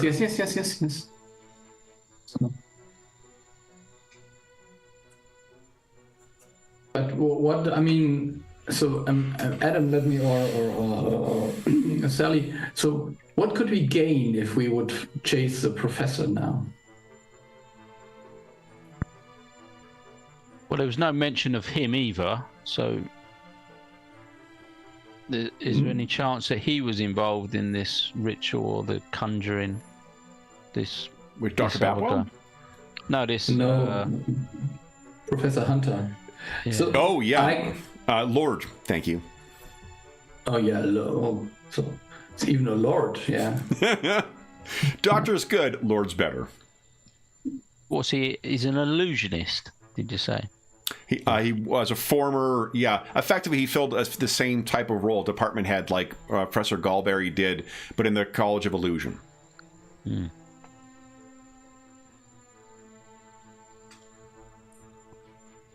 wonder if he was involved in some way.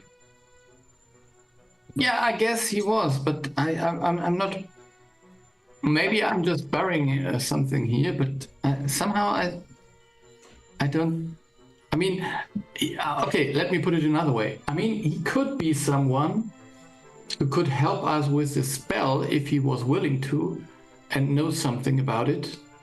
But if he is in cahoots with Fallow, which could also be true.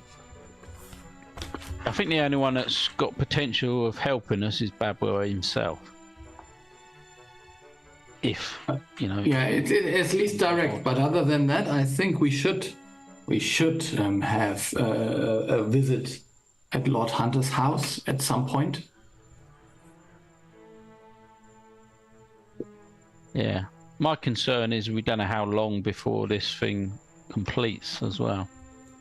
Yeah. So time's running out potentially. Yeah. Just so I guess from your insistence to call him Lord Hunter, that maybe he's one of the more rich lords or important lords or something like that. So Yeah.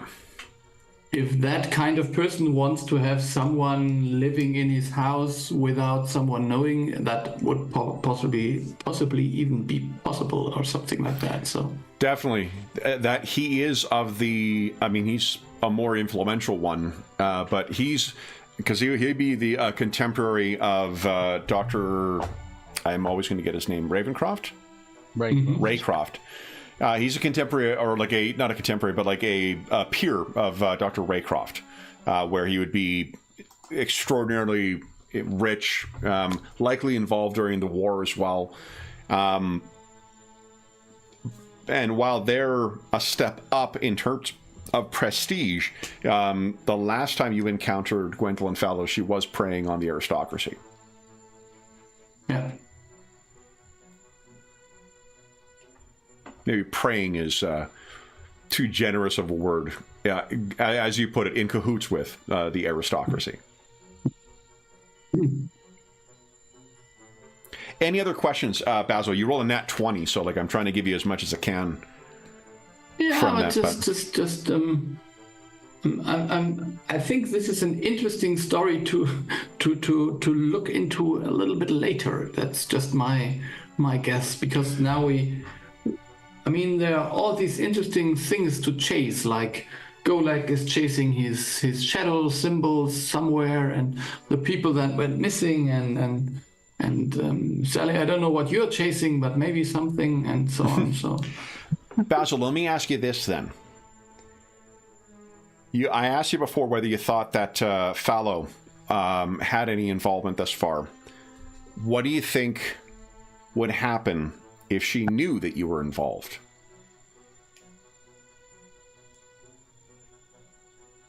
that is a very interesting question. Last time she avoided us, but now I think she would.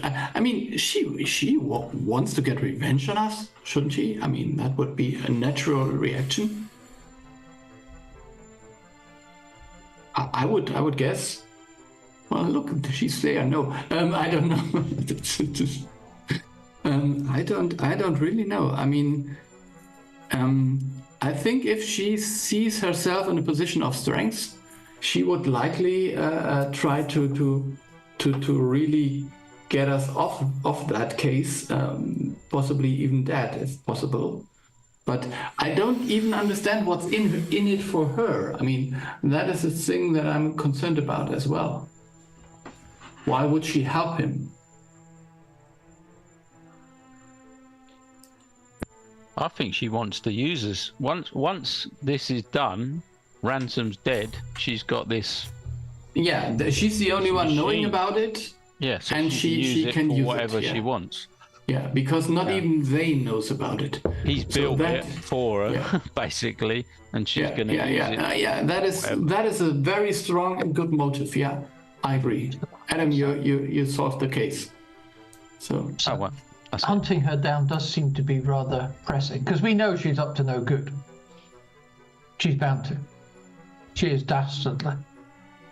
I mean, yeah. So if we really believe that this thing only provides Zane with an existence, but I don't know if what exactly it does. So if it wills Zane into existence and makes him this being that cannot be destroyed, then regarding the person he seems to be, then he will become some kind of ruler in the city on the long run. If no one can take him out, then he will be not only concerned about the company, but achieve greater things, maybe. One thing, I mean, it could very well be that the ritual is going to create him as a like immortal and whatever else, unkillable being. The reason it's not working right now, or killing him right now, in theory, wouldn't work, is because the ritual is still in process. Yeah. Once it is concluded, he's going to be whatever the ritual intended him to be. Yeah. A maniac billionaire. Never heard of those. We're not keeping the what's the saying? Subtext is for cowards. So. Yeah. Okay. Yeah. So. I mean. So guys, just decide. Should we follow Fallow, or should we? So one way to think of it is, what do you want to achieve? What is it you want to achieve with your next action? Yeah, in the moment, I think we need to stop the ritual and, if possible, even save Ransom Babbage. If that is possible, I think that's what we should do.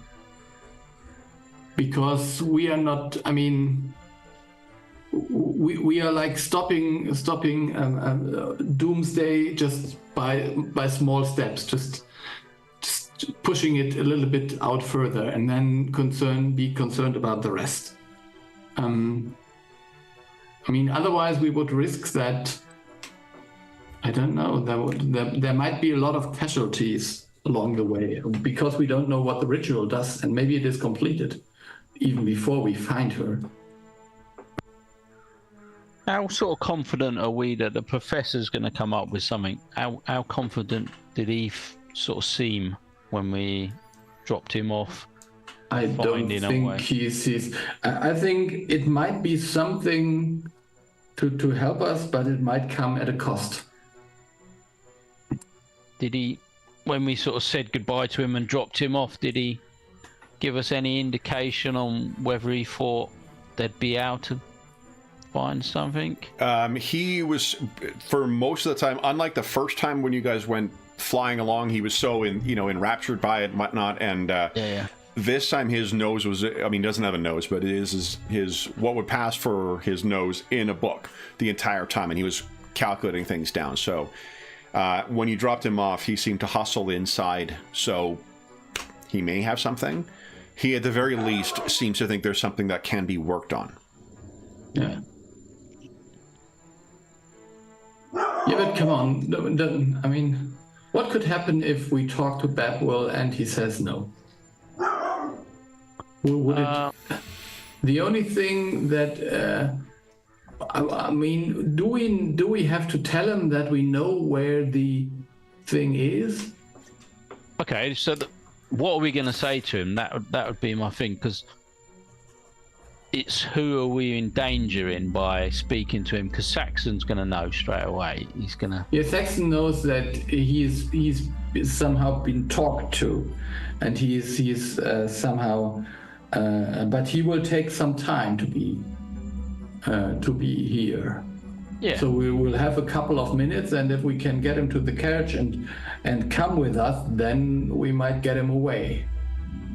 But do we? And if it takes longer. Do we need to show him the warehouse? Because I'm concerned that if we show him that, then Saxon will know about it somehow. Or no, I don't think we need to show him anything. We're just saying that we know that this ritual he does has been tampered with and will drain him. Yeah, so we're just trying to tell him we're worried that he's and I guess I don't know. I mean, we could actually, if possible, we could have some. I don't know. Maybe Professor Gorbury had some diagram or something where we could just show that we know about the ritual. Nothing too concrete, but something that says we are not bluffing here.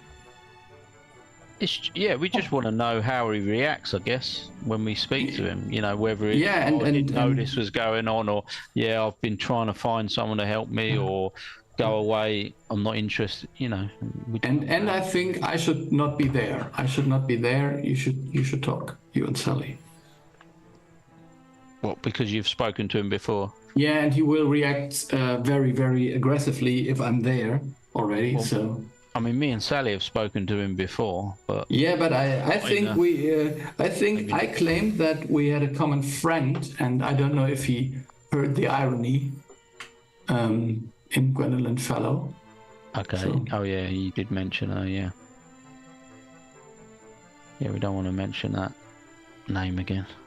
Not too quickly, anyway. Okay.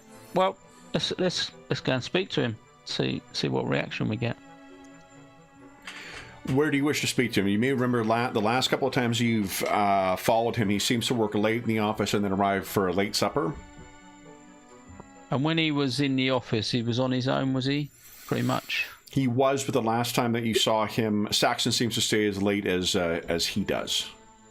I think so that's not true. I think Saxon's Saxon normally leaves around, just shortly before he does. is he? Okay. Yeah, and then he will be back immediately. So I think we have to wait at his house and then talk to him there. But maybe before it's inside even. Otherwise he will call. So I think we'll try and intercept him as he gets home before he enters the house, basically. Okay. I don't know if he gets a taxi or whatever, but I mean, with Sally's stealth, she certainly can, choose to be ahead of him and step out to sort of block his way, as it were, if that's what you'd like to do.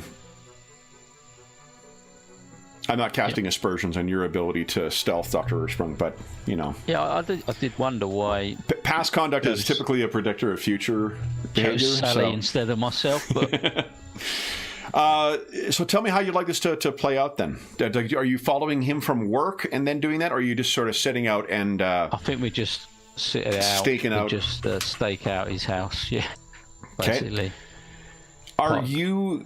so then what you can do, Dr. Ursprung, is you can add... with Sally's assistance during the exploration phase of the game, you can treat as if you are trained in it, which is +2 plus your level to your stealth. +2 plus level. So you +9. Sally and Dr. Ursprung, would you each give us a stealth check then, please? +9. Okay. Oof! Look at that. Yeah, it's not bad. Impressive. All right. I mean, that's brilliant. I could teach classes in this. Basil, where do you intend to be when this is all happening? You parking the carriage somewhere else, once again playing with Igor? Cleaning Igor, perhaps? Yeah, I think I clean Igor, but then maybe I'm too paranoid. Am I? So maybe I could set up a trap, not when I'm parking away, but maybe I'm waiting a little bit further outside where I suppose Babel is coming from, and then lay some kind of block the road after he's gone through, so that if someone is after him, or if there is some kind of convoy or whatever, maybe he has some shadow following him, then I could trap them or block them. Okay. So then, let's see here. Basil, why don't you give us a stealth check as well, please? Mm-hmm. This is your area of forte, so... Yeah, this is the area of my expertise in a way. Excellent. Maybe. Okay. All right, so it goes exactly as you guys have planned. Where would you like Dr. Ursprung and Sally to be concealed? Somewhere where you're going to, when he's on his property, step out to get to him, or while he's still in the street. He has typically been dropped off by a carriage. He hires a cab and gets dropped off every night. Yeah, I think we'd probably want to intercept almost as soon as the carriage sort of goes away, so we've got a little bit of time in case someone's walking past or something, just to give us the option of catching him up and just having a quick word. Okay. I have those handy for. These are basically caltrops in Pathfinder. Then. Nice. If anyone needs to shred the soles of his shoes, we're good to go now. So, All right. So you're able to pull out Basil as you see the thing pull up. It pulls up, drops him off. He steps out and kind of idly, pays the driver. And then as he turns, perhaps the thing pulls away. Sally is in front. He is in back. What do you guys do?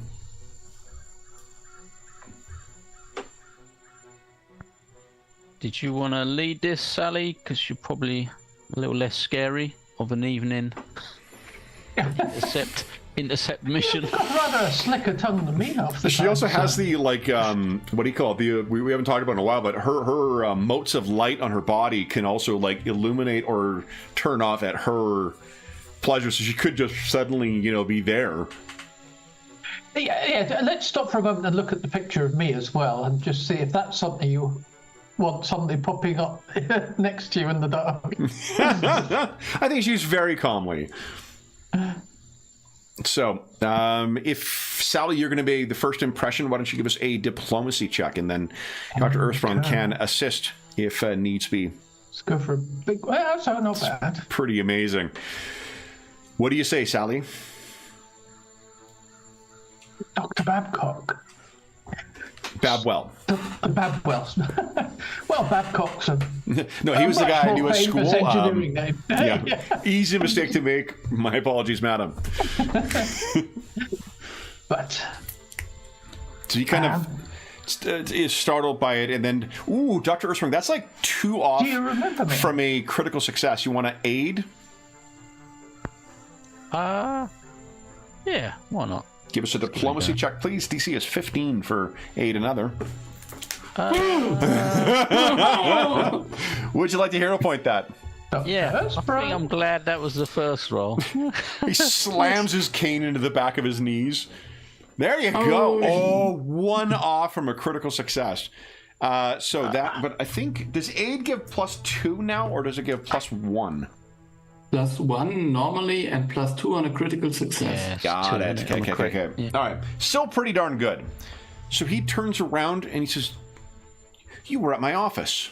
And as a reminder of what Dr. Babwell looks like is right here. We were indeed, sir.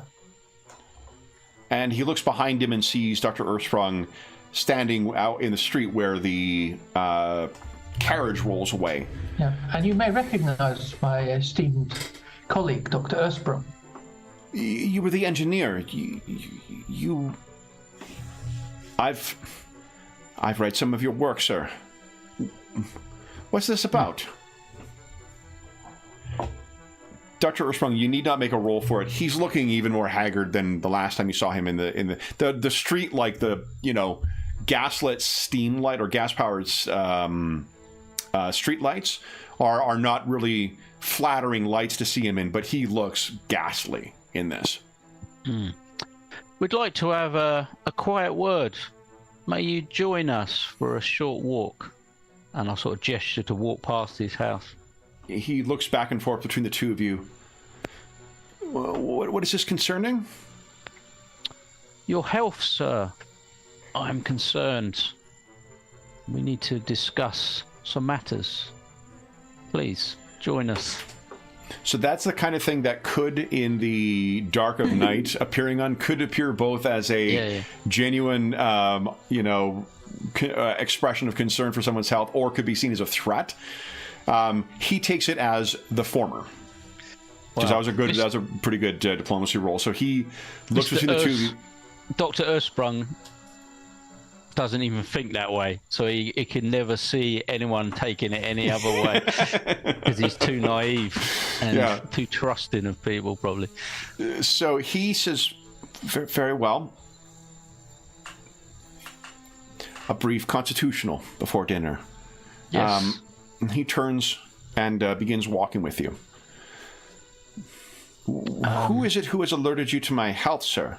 Your meeting at my office the other day, was that a ruse? And I guess, are you guys walking towards where Basil has kind of cut off traffic, or away from it?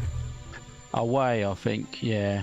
Okay. So I know that Basil would follow us if he sees Sure. fit. So his question again, visit to my office, was that a ruse, sir?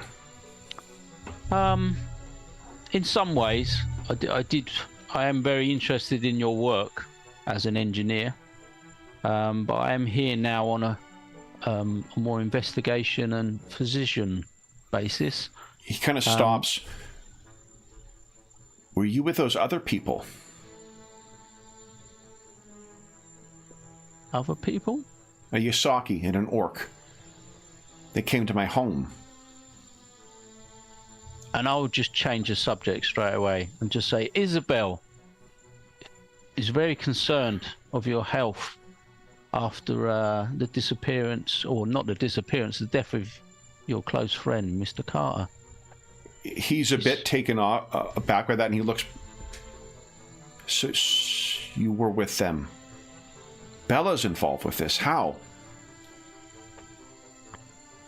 She is greatly concerned that you've got involved with the wrong people and your health is at risk. And I agree. I am a physician as well as an engineer, and you certainly do not look well. How long has this been? Why don't you each give us a perception check, please? Okay.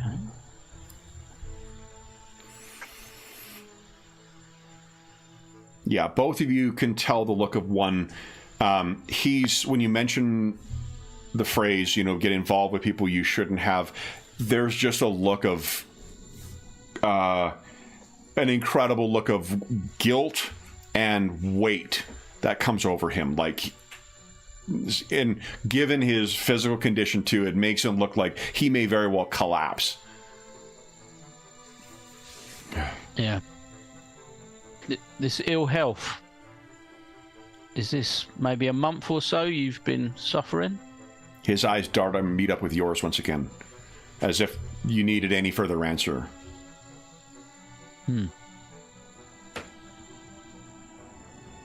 We have learned about a ritual that we believe you're involved in, and probably involved in more than you know.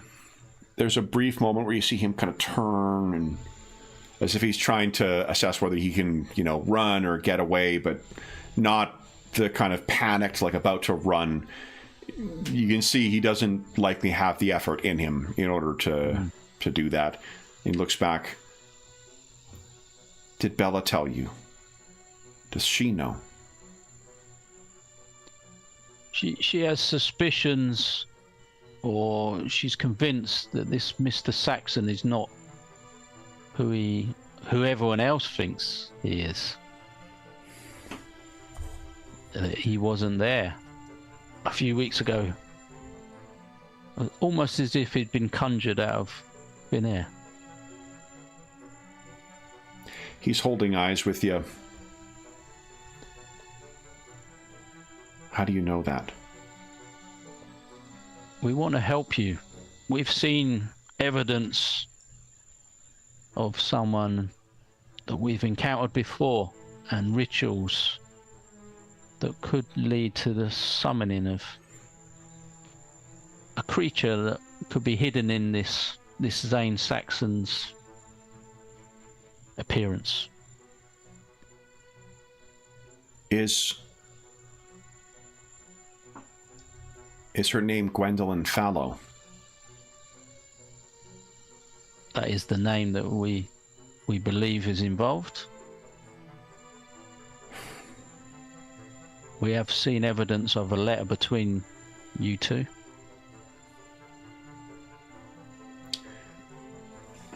I've read the same, but I must confess, I don't recall ever meeting her or knowing someone of that name. And I found in my personal papers a lease signed with my signature,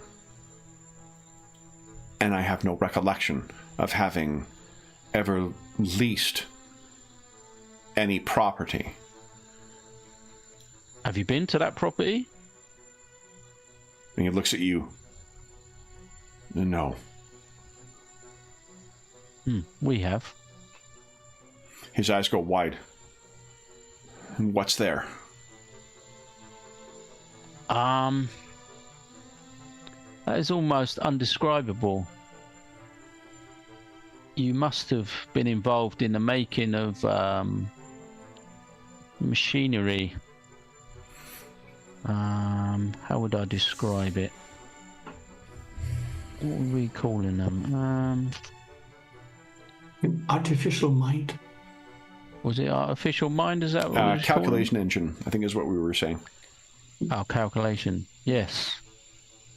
Was it hundreds or was it less than that? Dozens. Dozens. Dozens of calculation machinery. And many ritual markings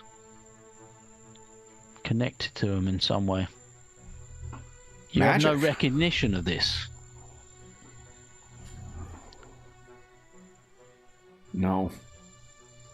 And what does this have to do with Saxon?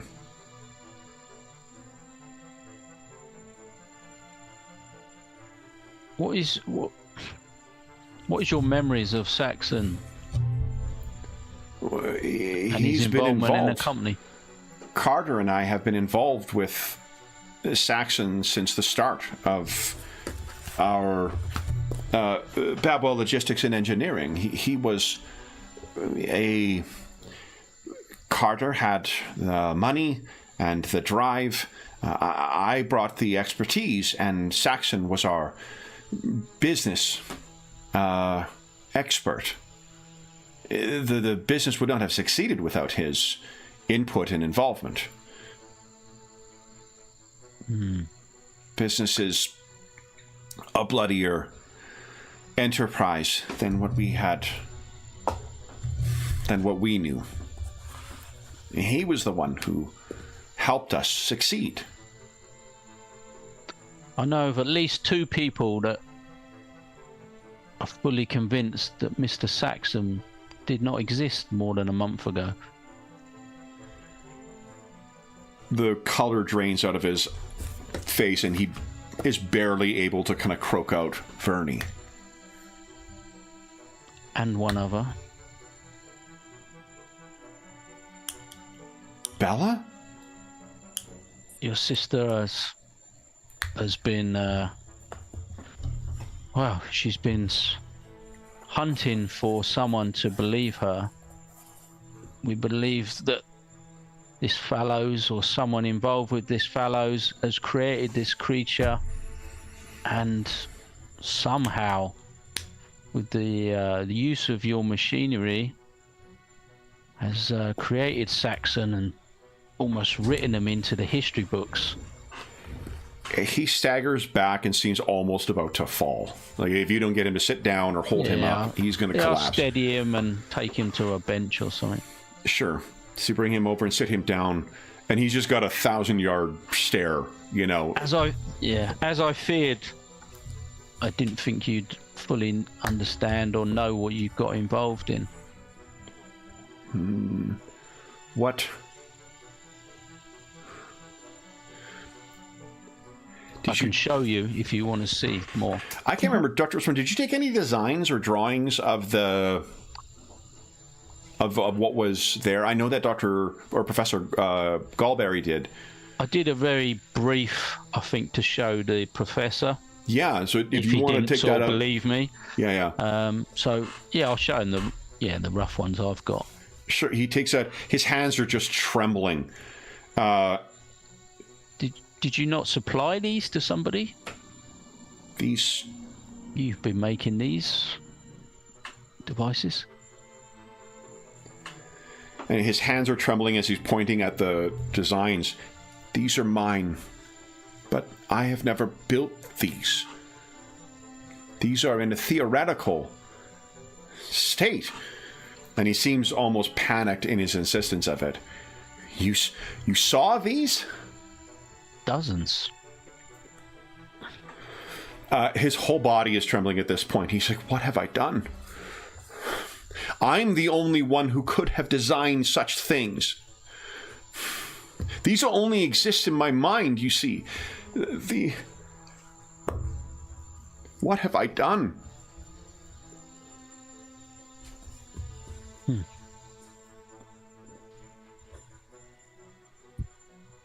I think with the two of you standing with a man on the verge of breaking down, illuminated by the gaslight of the Paridar streets, that's where we're going to have to leave our session. So, for those, let me bring us back to our main page here. For those listening at home, thank you so much for joining us for the most recent chapter of our Spires of Paridar campaign and the Guile of the Gaslight Man mystery. Matthew, thank you so much for your generosity too, buddy. I really appreciate that. That is very, very generous of you. Thank you for the super chat. For everyone else, as well as Matthew, if you have any comments, questions, or concerns regarding the session, the campaign, or the game we're playing, please don't hesitate to leave a comment in the comment section down below, and I'll endeavor to reply in a timely fashion. There's also a link down below to the Dungeon Musings Discord server, where all of us are active, and we have a channel there dedicated to the Spires of Paridar campaign, as well as most other games we run on the channel, as well as a bunch of other channels about other games, GM discussion, or DM discussion, I guess, which, to clarify for the sake of anyone related to Darren, is Dungeon Master discussion, not Dungeon Musings discussion. As well as a bunch of like finding a group, virtual tabletop chat. There's a very knowledgeable and friendly and helpful community over there. You are more than welcome to join us. There's also a link down below to our friends at Noble Knight Games. Noble Knight Games is the preeminent unionized retailer of hard to find and out of print RPGs in North America. Not only do they have an incredible selection of new role-playing games, board games, and card games, they have an unmatched selection of hard-to-find and out-of-print RPGs. If they have something listed in their extensive catalog that is not in stock, you can put it on a want list, and they'll send you an email when it comes in. If you make a purchase of $10 or more through their website, be sure to enter the code MuserMashup, all caps, all one word. It is listed in the description of the video as well. That'll save you 10% on your purchase, and that discount code will change at the end of September 2024. So if you're listening to this after that time, come back to one of our more recent videos, and you'll see what the current discount code is then. There's also a link down below to something called Heroes Save Villages, which is the charity fundraising campaign we run on the channel. It benefits the SOS Children's Villages International, a really incredible organization, active in over 130 countries, benefiting over 80,000 orphaned and abandoned children. All donations go directly to them. None of it benefits the kids. None of it benefits the channel or any other middleman. It just helps out the kids who benefit from their services, and is a small way of saying thank you. If you've donated $25 or more since the start of the year, since the start of January 2024, head on over to the Charity Initiatives channel on the Dungeon Musings Discord server, and you will find that you'll be able to vote on the remaining charity sessions we're having this year.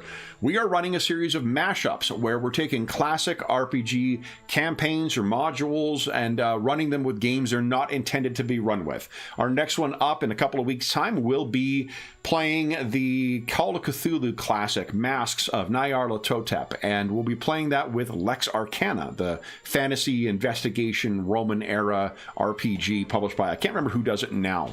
It's had two publishers over the course of its lifespan, but I don't remember the name of the one right now. But there will be 3 more mashup sessions. You'll be able to vote on not only what game we're going to mash up with it, but also aspects of the characters that we'll be playing in it, whether it's selecting what kind of heroes we're playing or the context in which they're coming into the story. So if you have donated $25 or more to the Hero Save Villages campaign, be sure to head on over to the Charity Initiatives channel at the end of September, and you'll be voting on the next of our charity mashup sessions. The last thing I will say is a huge thank you to our stalwart illuminators. So James, Ingolf, and Darren, thank you so much for joining me today. This was a ton of fun as always, and the time flew by. So we'll see you. Then we'll be back in the gaslit streets of Paridar in 2 weeks' time. But until then, we hope that we gave you a few hours to take your mind off the troubles of our world and think about the troubles that our stalwart illuminators are uncovering as they're trying to learn the secrets of the Gaslight Man. And until we see you again, stay safe, stay healthy, and happy gaming.